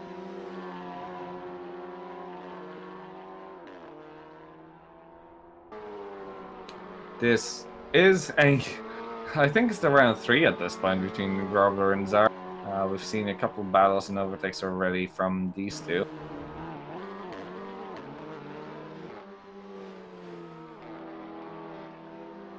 They seem to be matching pace, so that's very interesting from the two drivers, and I can't really pinpoint which one is more consistent and which one is able to take the place a bit better, and able to hold the place a bit better.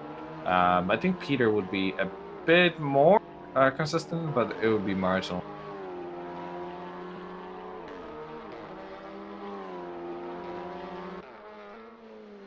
As at the moment, they're about 0.4 seconds between them, the two drivers coming up to turn 5. I don't think Grobler can quite do anything this lap, but I think he'll be trying to close down as much as he can and maybe attempt to move into the corkscrew, but he will have to do that quite early, and I don't think he can do it through turn 6. No, in fact, it is pretty much impossible. Now, going for turn 7 into the corkscrew, he is very close. He's pretty much under the back bumper of Zara, and I think it's very possible that he may be even closer after this lap, and it may end up in a possible attempt at gaining position.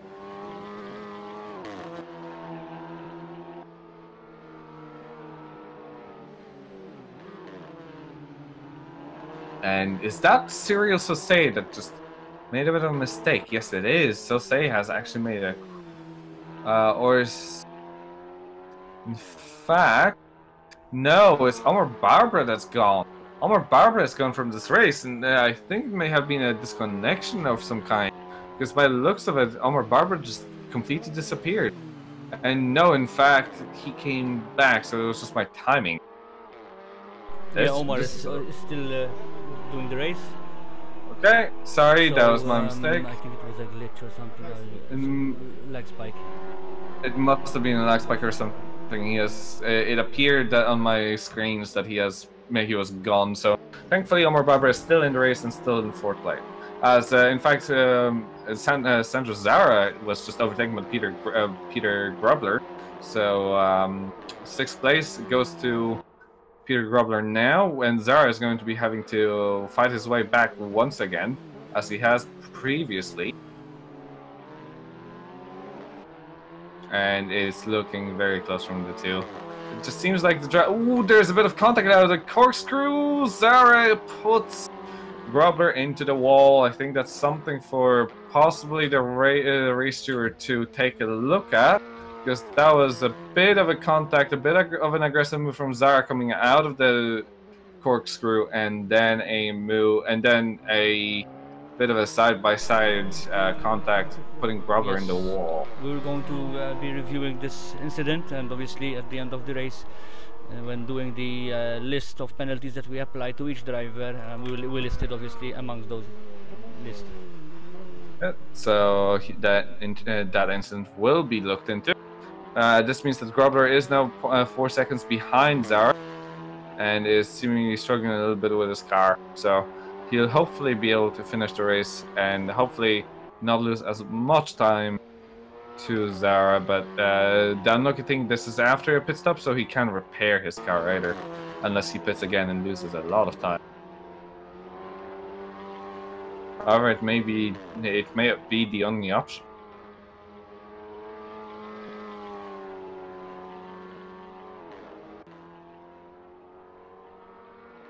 As the current top 3 are still running away with it. Luigi Di Lorenzo absolutely running away with the win so far. It's still 20 minutes to go, and about 19 minutes to go, and a lap.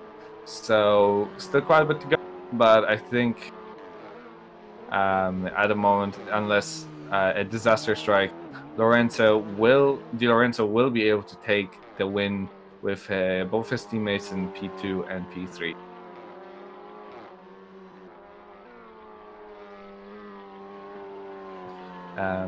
And at this point, we really do have a bit of a stalemate, where everybody is in their own little zones, bubbles. Basically, nobody is really closing down at a fast enough rate to be able to warrant a battle.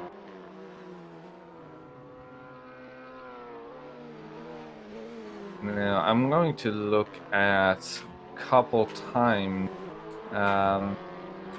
just to compare, and it seems like Sosei is closing down a little bit on Barbara, although I'm going to have to see the lap time this time around, but last time it was half a second of a difference. 1:27.9 from Barbara, and 1:27.69, the fastest lap from Cyril Sosei all this time, so he is closing down at quite a rate. So I wouldn't be surprised to see Sosei closing down to the point where he may be trying an overtake. That would be very good to see from Sosei. And if Sosei can indeed do it, he will strengthen his 4th place compared to Barbara. Otherwise, Barbara will be closing down on Sosei in the championship standing. So Sosei definitely wants to get by Barbara, since he is his direct rival.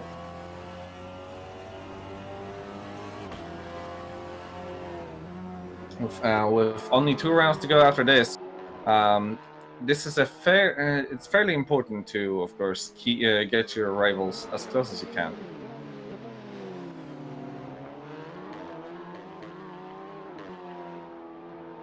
And also, I think that at this point we're again pretty much set. Very big gaps, and again, the only drivers I can see that are possibly closing down on each other would be Sosei and Barbara. Other than that, Grobler seems to be losing time after that incident. And at this point, I think these some things about these cars. It's very interesting. They're a touring car spec-ish series. Well, this is a spec series specifically as well, so that's good. It's a very interesting. It's an interesting car, and I always find it quite interesting the dash that this car has in it. I think it may also be a standardized dash for TCR. I'm not 100% sure on that, but I've seen it a good few times. And these cars in person and look absolutely incredible. I've got the pleasure to look into an Audi RS3 TCR, so the same class of cars as these, and it was very interesting. I think one of the drivers still had their backpack inside the cockpit, waiting for the race start back in the Nürburgring 24 hours. So that was very interesting. Very good. Again, very good looking cars. Sound wise, they're not probably for everybody. They're a little bit monotone, I'd say. But they have a little bit of a interesting noise to them, and I think they definitely have their own. They'll have their own fans for sure. They're a little different to. They're a little bit more, a bit of a cross between the old Super 2000 touring cars we've seen back in mid to late 2000s and the more recent World Touring cars. This TC one's a little bit in terms of the higher downforce and higher power output, but not quite as high downforce and not quite as cutting edge in a way that absolutely breaks budget. Very interesting cars, and again, interesting to see very balanced racing. And it would be, but with these cars specifically, the Seats, again, they were probably the pioneers in case of the kind of in the TCR rules. Kind of parts have been taken from their from one of their Cupra or from one of their Seat Leon championships, which is why these cars still look quite like a Seat Leon Cup championships in many respects.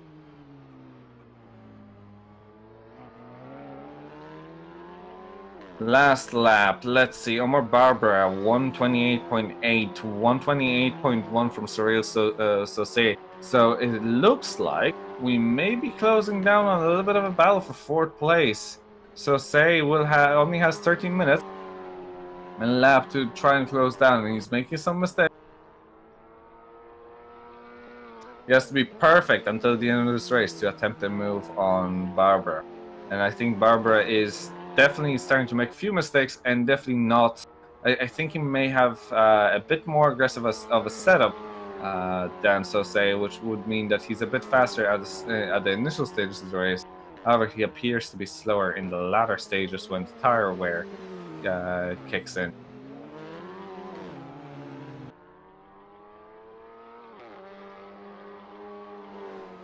As we're in this point in the race, I'm just quickly going to also run down the standings at the moment. Luigi Di Lorenzo, Daniele Pasquale, Danilo Santoro, Omar Barbara, Cyril Sauce, Sandro Zara, Peter Grobler, Michael Anbrunhosa, Michael Mercica, Matthias McCarty are our top 10. Our drivers at the moment are 10 drivers. All the starters are still running, which is very good to see. Some with possible damage, such as Peter Grobler, who we've seen had a contact earlier, and Cyril Sauce at the moment chasing down Omar Barbara at the base. He can do it, although he's making some mistakes I'm seeing as well again. It's getting a bit more difficult to drive these cars now with possibly more understeer coming from the front axle with very much more used tires. As always, front-wheel drive race cars will always use the front tires a lot more than the rears, and that is just a statement of fact on literally every single front-wheel drive car I think I've ever raced. Especially if they have such a high power output as these do.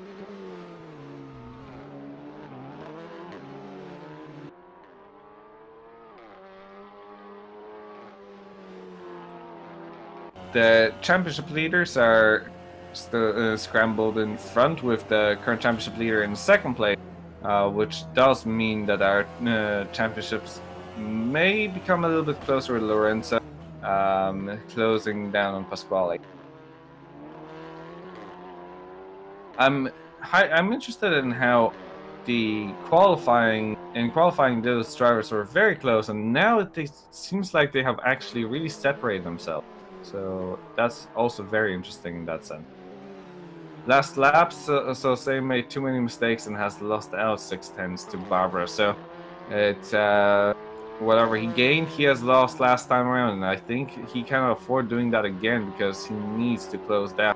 If he doesn't, he may lose enough time to not have the time to attack Barbara, even if he does catch up.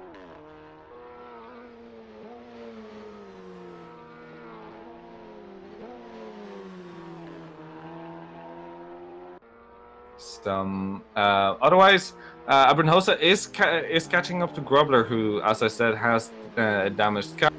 Grobler doing absolutely all he can to manage his car to the and nurse it with the damage that he has sustained. And seems like it is a very difficult ordeal, but he's managing it so far, and it's going to be very difficult for him to defend from Abernhosa. And he, in fact, pits. I think that damage may have been too much, and he feels like he has to get that repaired. As he pits in, and he gets overtaken by Abernhosa, and I don't think Mercica is going to be able to get that spot. No, I think Grobler actually lost just one spot due to that pit stop, and he's already out on the racetrack. And I think the benefit he will have now with the fresh tires will be quite good, and he may even be able to try to catch up to Abernhosa if he really tries. But I think it may be very difficult with only 8 minutes to go. Abernhosa is a few corners ahead, about a third of a circuit ahead, so quite far. So it'll be very difficult, if even possible, for Grobler to attempt to come back from this situation. But of course, anything can happen, and Abernhosa could make a mistake himself.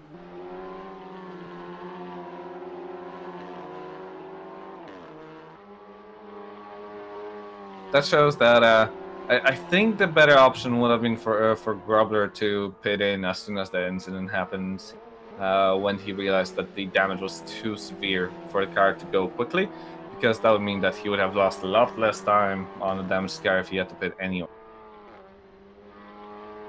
So a bit of a misplay, tactical misplay from that driver. Omar Barbara and Sirius Sosei accelerated a little bit now. A little bit faster than we've seen. Actually, Sosei making a really bad lap last time, 1.1 seconds slower than Barbara. So it looks like Barbara is pretty safe from Sosei, which will definitely be a very happy, which will definitely make Omar very, very happy about getting closer in the championships.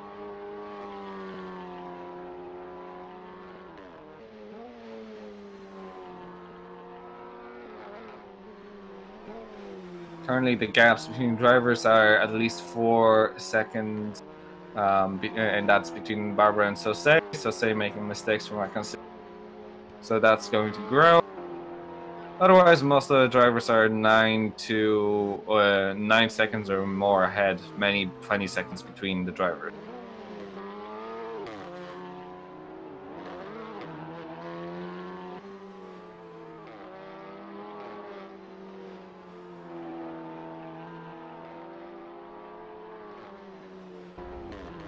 At the moment, the top 3 drivers, as I said, multiple times, are current championship leaders.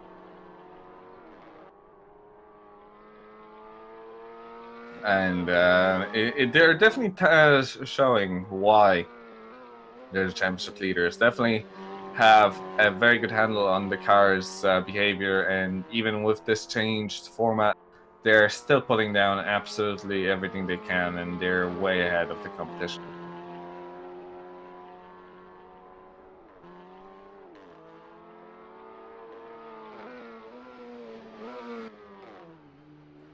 It will appear that Peter Grobler is not even gaining enough time to Abernhosa to even attempt think of a chance of overtaking. So it appeared, and Mercica pits in. So that's a driver I actually expected to pit in. He put it in way earlier than anybody else, and I think it was quite obvious that he will not be able to make it all the way down to the end of the race. And so he is in the pits to change the tires.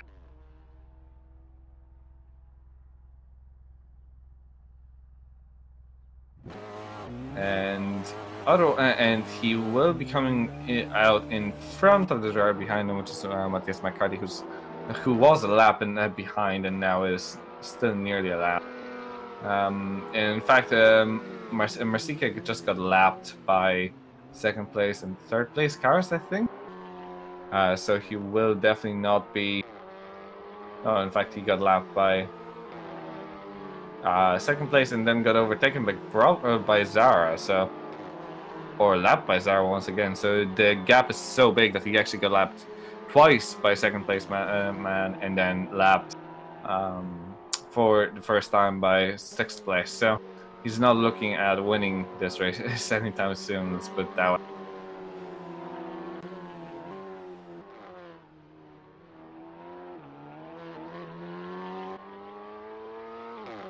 There have been quite a few laps of this race so far. 37th lap we're on at the moment for our leader. A track that's not very short, that's not very long. It's a very good track, but it's only 10 corners. It's only very short in length, and it's only 1 minute and 28 seconds in touring car to do a lap here. So it's not very long by any stretch of the imagination. I think we'd be talking, we're talking about low 10s, maybe even less than that in terms of IndyCar times, let alone something that would be even faster in here. But the track is very again, the track is very short, but provides very good challenge for the drivers.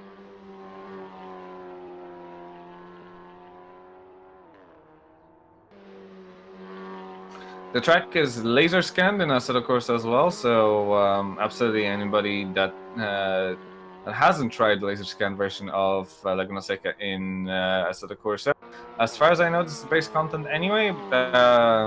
So I highly recommend you giving it a go if you haven't already.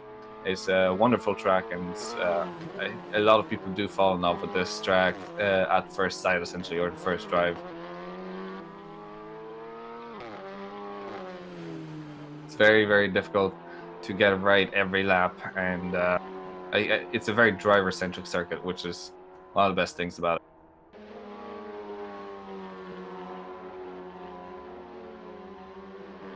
And the gap between the first and second is currently 12 seconds. That's absolutely humongous. The drivers, it seems like definitely the winner here, or the driver who's going for the win, more accurately, Luis Di Lorenzo, is definitely far leagues ahead in terms of his pace in this race so far, as he's about to lap Matthias McCarthy for another time. I think that would make it 3 laps down. And there's contact between Matthias and Luigi Di Lorenzo. Luigi had the gap, thankfully, so I think he'll be okay, but he may have sustained some damage. There was definitely contact.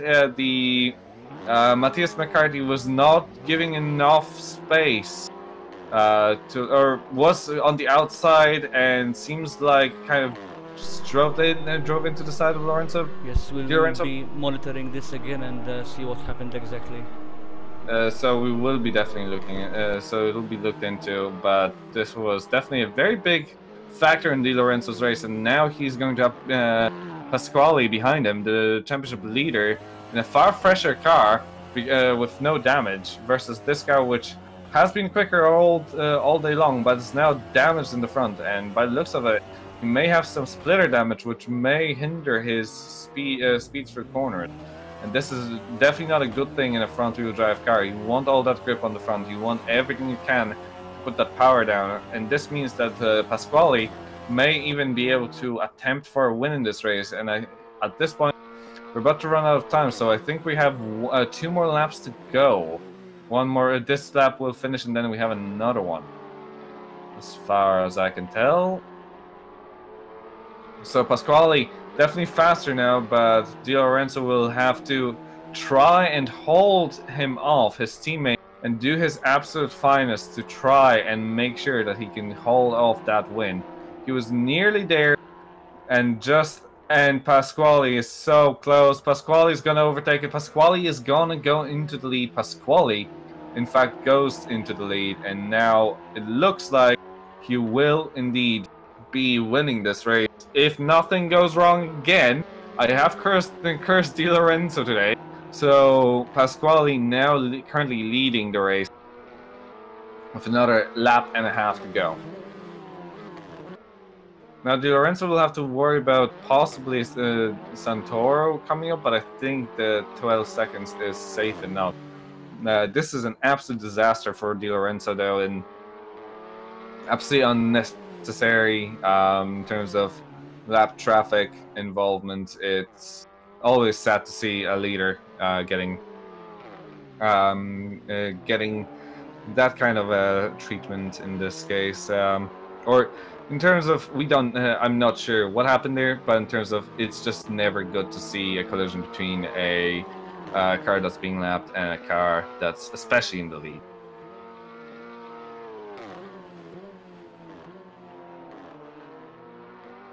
And last lap from Di Lorenzo was a 1:36.2, so he's definitely struggling. We're talking about 8 seconds a lap. This is a massive gap, and in fact, Santoro would have probably been nearly close enough, but not quite there to maybe catch up to Di Lorenzo. So Pasquale, very unexpectedly, is currently on his final lap, attempting to come up to finish the race as the winner. Coming into turn 6 and hitting up into the corkscrew. As he goes in through the corkscrew, I think he's safe now. I think he has the position now all set in stone. As long as he can just finish the race and not run out of fuel. That would be a bit of an embarrassment, to be honest. But Pasquale going across the final, or into the final corner, and now he just has the line to come across. He seems to be okay, no fuel loss, nothing of that sort. And Pasquale, in fact, wins the race after the very unexpected collision between Luigi and Matthias McCarty. Di Lorenzo finishes second, Santoro finishes third, with Omar Barbara finishing fourth, only about a second and a half in front of Sose. We already had Sandra Zara finish the race, who was nearly a lap behind Sose. And now Abrinhosa has finished 7th. Grobler has finished 8th. Or is still on the final lap, sorry. So Grobler will most likely finish 8th, with Marsica most likely finishing 9th. He has finished 9th. And Matthias McCarty finishing 10th. So this is pretty much the results already. It's just a matter of Peter Grobler just finishing the lap itself, and then our race will be complete. And there he goes for the final corner with his very damaged car as well, just coming across the line in just a moment. And here we go. That's the end of the race. And so Daniele Pasquale wins this race with Luigi Di Lorenzo in second, Danilo Santoro in third, Omar Barbara in fourth, fifth for Shirley Sose, sixth for Sandro Zara, seventh for Michael Abrinhosa, Peter Grobler in eighth, ninth for Michael Marsica, and 10th for Matthias McCarty.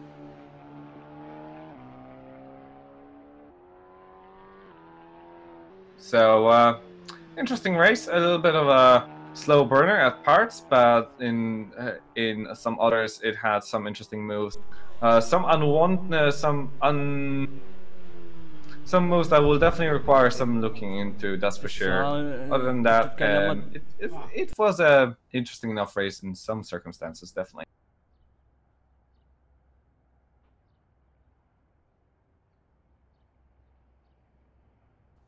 It was interesting also that the last laps from all drivers were in the 30s. They weren't very fast. From the replay that we've seen, it seemed that Luigi was on his line, and then he just went into Mattias' line. I mean, he didn't have to do that, but we will monitor it again. So it seems that Luigi just went into his line. Probably he didn't calculate well his position and went on to Mattias himself. So we will be monitoring again the replay. So that would be that's definitely something that probably happened. It was very difficult to see at the time, and as you said, you'll be looking into it again. But yeah, that's very sad. But then again, it's kind of it's an art in multi-class racing and in racing in general. This isn't multi-class, but it's the same principle, where you have to know in long distance races. You always have to know where and how to overtake people, and you have to always give yourself a bit more space. So in that case, that would be definitely a fault of Luigi if that was the case. But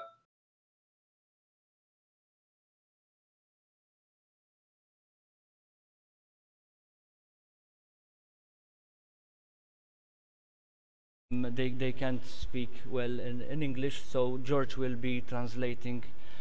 He will receive your question, and then he will translate it into Italian to them, and then he will say it again in English because they are Italian. Okay, thank you. That would be perfect.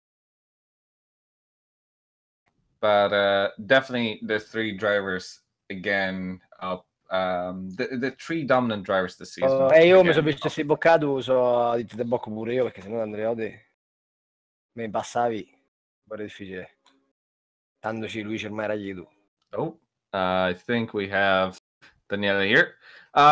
So I will just ask a couple questions. So Daniele, you've had a very interesting race. You weren't quite the fastest, but the win came your way in the final laps with a bit of a possibly a mistake from Luigi. I don't think that was the way you wanted to win this.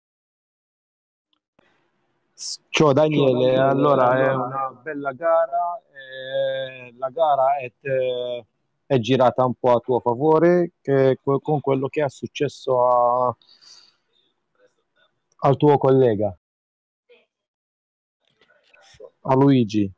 Sì, Ciao. buonasera. Buonasera. Sì, questa gara diciamo che l'aveva vinta Luigi. Aveva vinto Luigi perché meritava, cioè ha fatto la pole, in gara era più costante di tutti, e quindi la gara era sua. Dopo purtroppo è stato sfortunato con quel doppiato, io ho approfittato di questa cosa, però da compagno di squadra mi dispiace per lui. Ovviamente, tra virgolette, sono contento della vittoria perché diciamo che è stata una vittoria molto a fortuna, però è andata così, le gare sono anche questo. Infatti lo dicevamo prima con Luigi insieme nel canale nostro, fa parte anche questo del gioco e niente. So what he's saying that the win was of Luigi. Obviously, this is what's happening in re-racing. Sometimes goes wrong for your teammate or for somebody else, that you can benefit out of it and take a win for this. But he says that Luigi had to win because he had a good pole position, he had a good pace during the race. So they were even talking that what happened, Luigi deserved that win. Yeah, so that's definitely interesting, and that Yeah, it was definitely true in a way that Luigi was definitely very fast. Did you? So just still towards maybe Daniele. Did you think that you had any chance to? Would you actually be were you all working together? Is maybe the question more than anything. Were you all working together as a team and always communicating and before the race preparing all the setup, or are you more individualists in terms of just you all make your own setups and just manage to somehow be very close? Daniele, la cosa che mi sta chiedendo è se voi lavorate più come un team o se lavorate individualmente, prima cosa, e poi quando lavorate insieme, se usate il setup, ci aiutate a vicenda a fare il setup e così via. Allora, sì, il setup praticamente è lo stesso per tutti, tranne magari, non lo so, forse il bilanciamento di frenata, dopo lì è un po' personale la cosa. Però il setup è lo stesso perché ce lo prepara un nostro compagno di squadra che è molto bravo con i setup, quindi lui ce lo prepara e ce lo passa e tutti e tre lo utilizziamo lo stesso. A livello di allenamenti, dopo, beh, quello dipende in base a ognuno agli impegni personali con il lavoro, eccetera. Quindi forse con Danilo abbiamo più o meno gli orari un po' più simili, quindi con Danilo capitiamo spesso insieme sul server per provare. Con Luigi magari forse ha un po' più di impegni, con orari diversi, prova un po' più da solo. Però se no collaboriamo come team, sì, sì, ci condividiamo tutto. So, regarding setup, they have somebody that prepared the setup for them, and they have their setup tuner, they tune it, they pass the setup. Basically, they share the same setup, maybe some brake biasing and some other minor adjustments they do individually. And regarding when it comes to training, normally they, with Luigi, a little bit difficult because they have different times of working. So, but they try to find the time to get with each other on the server so they can train together. All right, well, thanks, Daniele, and congrats on the win. Thanks, a voi. Daniele. Congratulazioni per la vincita. Grazie, grazie a voi. And now let's get to your teammate and second place, Luigi. So a bit of an unlucky start, or a bit of an unlucky end to the race, which has gone absolutely flawlessly from the start for you. I mean, your qualifying session has been quite astoundingly fast, I think is the way to put it. So, ciao Luigi, veniamo a te, congratulazioni. Scusami, sto provando a ricordare tutto. Allora, riguardo hai avuto una qualificazione stupenda, eri veloce, anche il passo nella gara era buono, era consistente.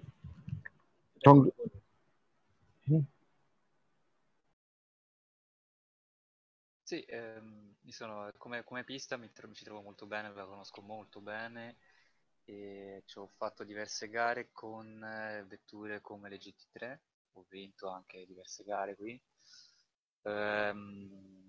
La qualifica è andata alla perfezione, ho azzeccato tutto, ho veramente spinto al massimo che potevo, rischiando anche tantissimo al cavatappi all'ultima curva di intraversarmi.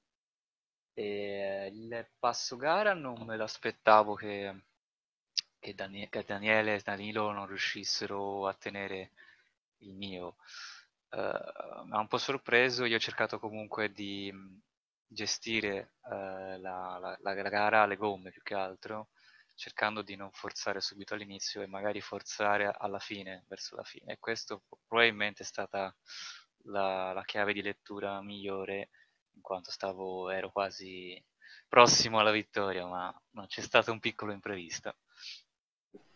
So Daniel had some experience even racing in GT3 and with cars on the same level to what we had today.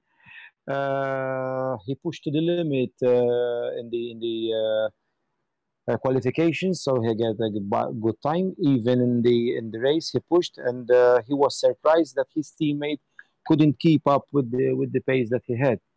And obviously, about the unfortunate accident that he had late in the race had to go for him to take the second place. Yeah, so the very unfortunate incident in the end of the race, that's for sure. That it was very close to even losing the second place by the looks of it. So, would you would you take it as maybe a takeaway for the future to maybe be a bit more careful, especially the dying laps around traffic?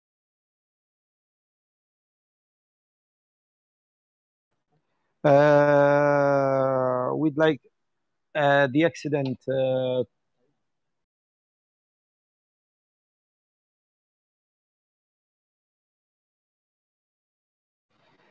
maybe you had to take a less risk than that and in the end of sorry I'm getting mixed up.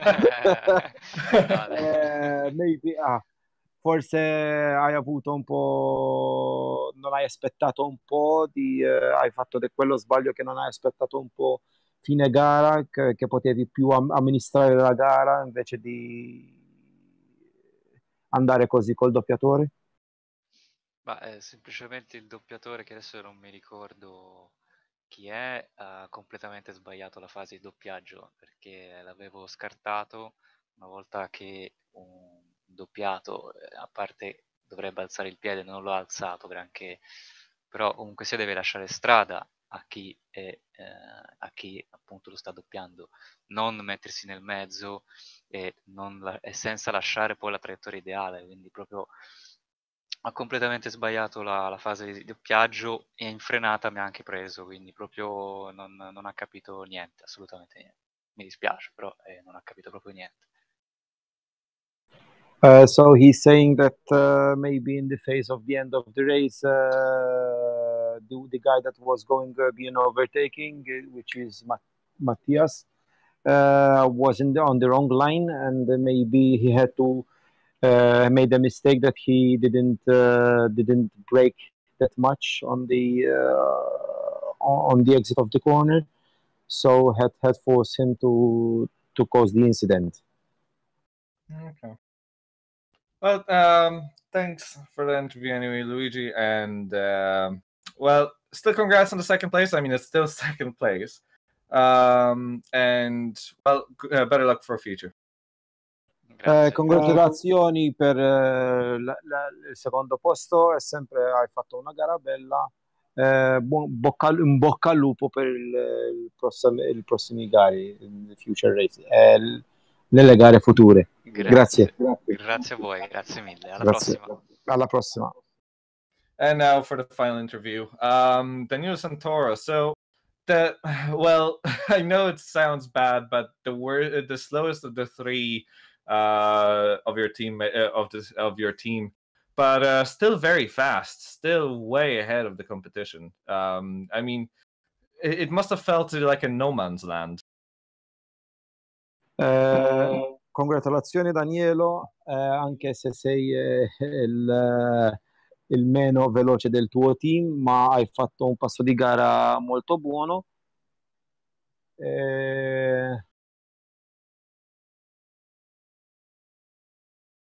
Come è andata la gara dalla tua parte? Buonasera, allora, per me la gara è stata, diciamo, difficilissima, ecco, sapendo che Daniele aveva un passo almeno di 1-2 decimi più veloce di me, questo ne ero, diciamo, consapevole, infatti ho provato un undercut ai box, però diciamo non ha non ha avuto molto effetto, ecco. Su Luigi, come diceva anche Daniele, noi abbiamo degli orari un po' differenti, insomma, quando entriamo a girare, quindi io e Daniele ci troviamo molto spesso. Luigi era un po' diciamo, più o meno ci ha detto quanto girava, però anche lui non lo sapeva più di tanto perché ha avuto un po' meno tempo di noi, ecco. E dal mio punto di vista è stata una gara molto difficile, ecco, cercare di stare con loro lì, dovevo spingere al 100%, anche oltre il limite qualche volta. La mia più grande difficoltà era la usura delle gomme, perché a differenza loro usuravo un po' di più, ecco, quindi nell'ultima parte di gara avevo le gomme completamente finite e giravo molto molto lento, giravo sul 31 basso, 30 alto circa, quando loro stavano ancora sul 29 e mezzo, quindi giravo quasi in secondo più lento, solamente per stare da loro. So the race was difficult, as Daniel was fast, and he know that they were faster than him, so he was a little bit trying to catch up and holding back under them. He tried even to undercut in the box, but he didn't. It didn't work so much in favor for him. Obviously, when it comes to training, he trains more with Daniele due to that Luigi, as he said, he have different times between their work. The shifts are different, and obviously the race was difficult for him. He had to push 100% or more during various paces of the track, but he by doing that he was using more tires, so he had a lot more tire consume. In fact, in the end of the race, he have with few tires left, and he was losing time when he was doing 30s, 31s. The other ones were doing 29 and a half.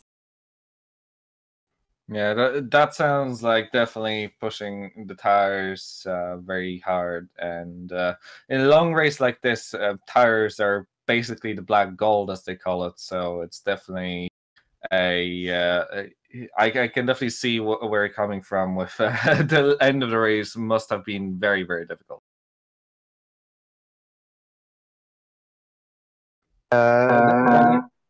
Ti sto dicendo che, che lui poteva vedere che stavi usando più gomme, perché su gare così succede che uno perde aderenza, così il detto in inglese dice che le gomme sono come oro nero, che dovrai preservarli di più perché che ti servono di più dentro le gare, così hai più aderenza. Sì, quello sì. Soprattutto la mia tattica era almeno di arrivare davanti a Daniele, perlomeno prendere una posizione, perché questa è una pista dove è difficile sorpassare, soprattutto quando il gap, diciamo il passo gara è molto simile. Fino al mezzo secondo è molto molto difficile il sorpasso, quindi se riuscivo a sorpassare o Daniele o Luigi, insomma, o uno dei due, comunque più o meno forse riuscivo a tenerlo dietro, anche facendo un po' da tappo, ecco. Però ci ho provato, ma non ci sono riuscito, sfortunatamente. Yes, he knows that tires it's a concern. In fact, his aim was to get over Daniele and to overtake him. This track doesn't leave too much space where one can overtake. Obviously, you need to be on a pace that you need to be under the half second behind it. So, and obviously, he couldn't manage to go under that. Even he tried to overtake Luigi, but it was not possible. Well, that would be, I think, end of my questions. So thanks everyone, and it was a bit. I think this is the first time I had to use a translator for people. So thanks as well for the patience, and yeah, congratulations on the triple podium for the team. Congratulazioni al team con la tripla vinta. Buona gara ragazzi, ci vediamo alla prossima.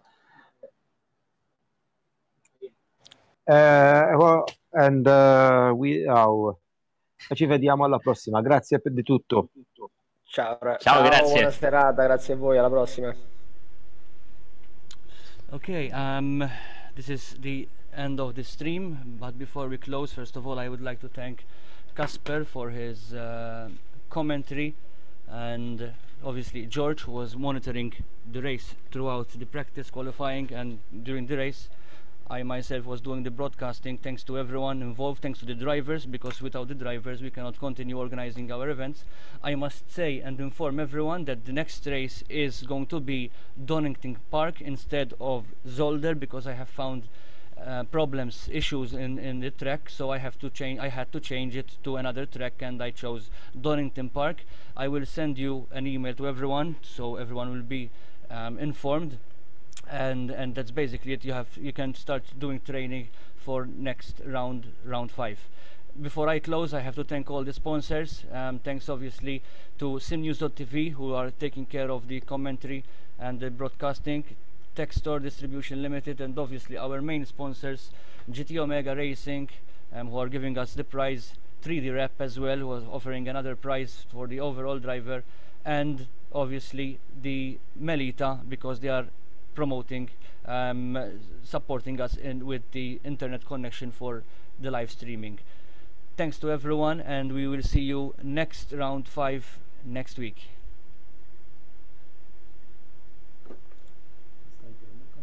No.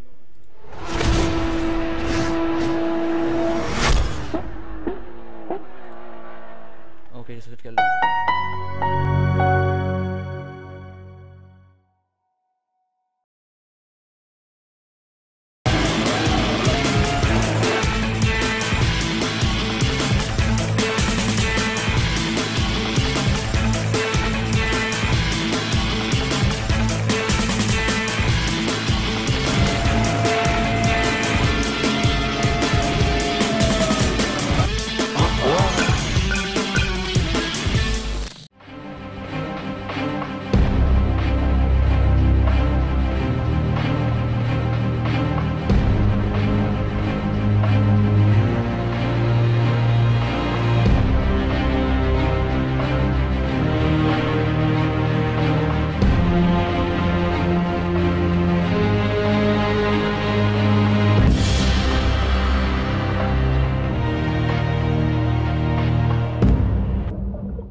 Gigabit Internet issa f'Malta. Gawdi mill-Giga Power biss mal-Melita Flexi.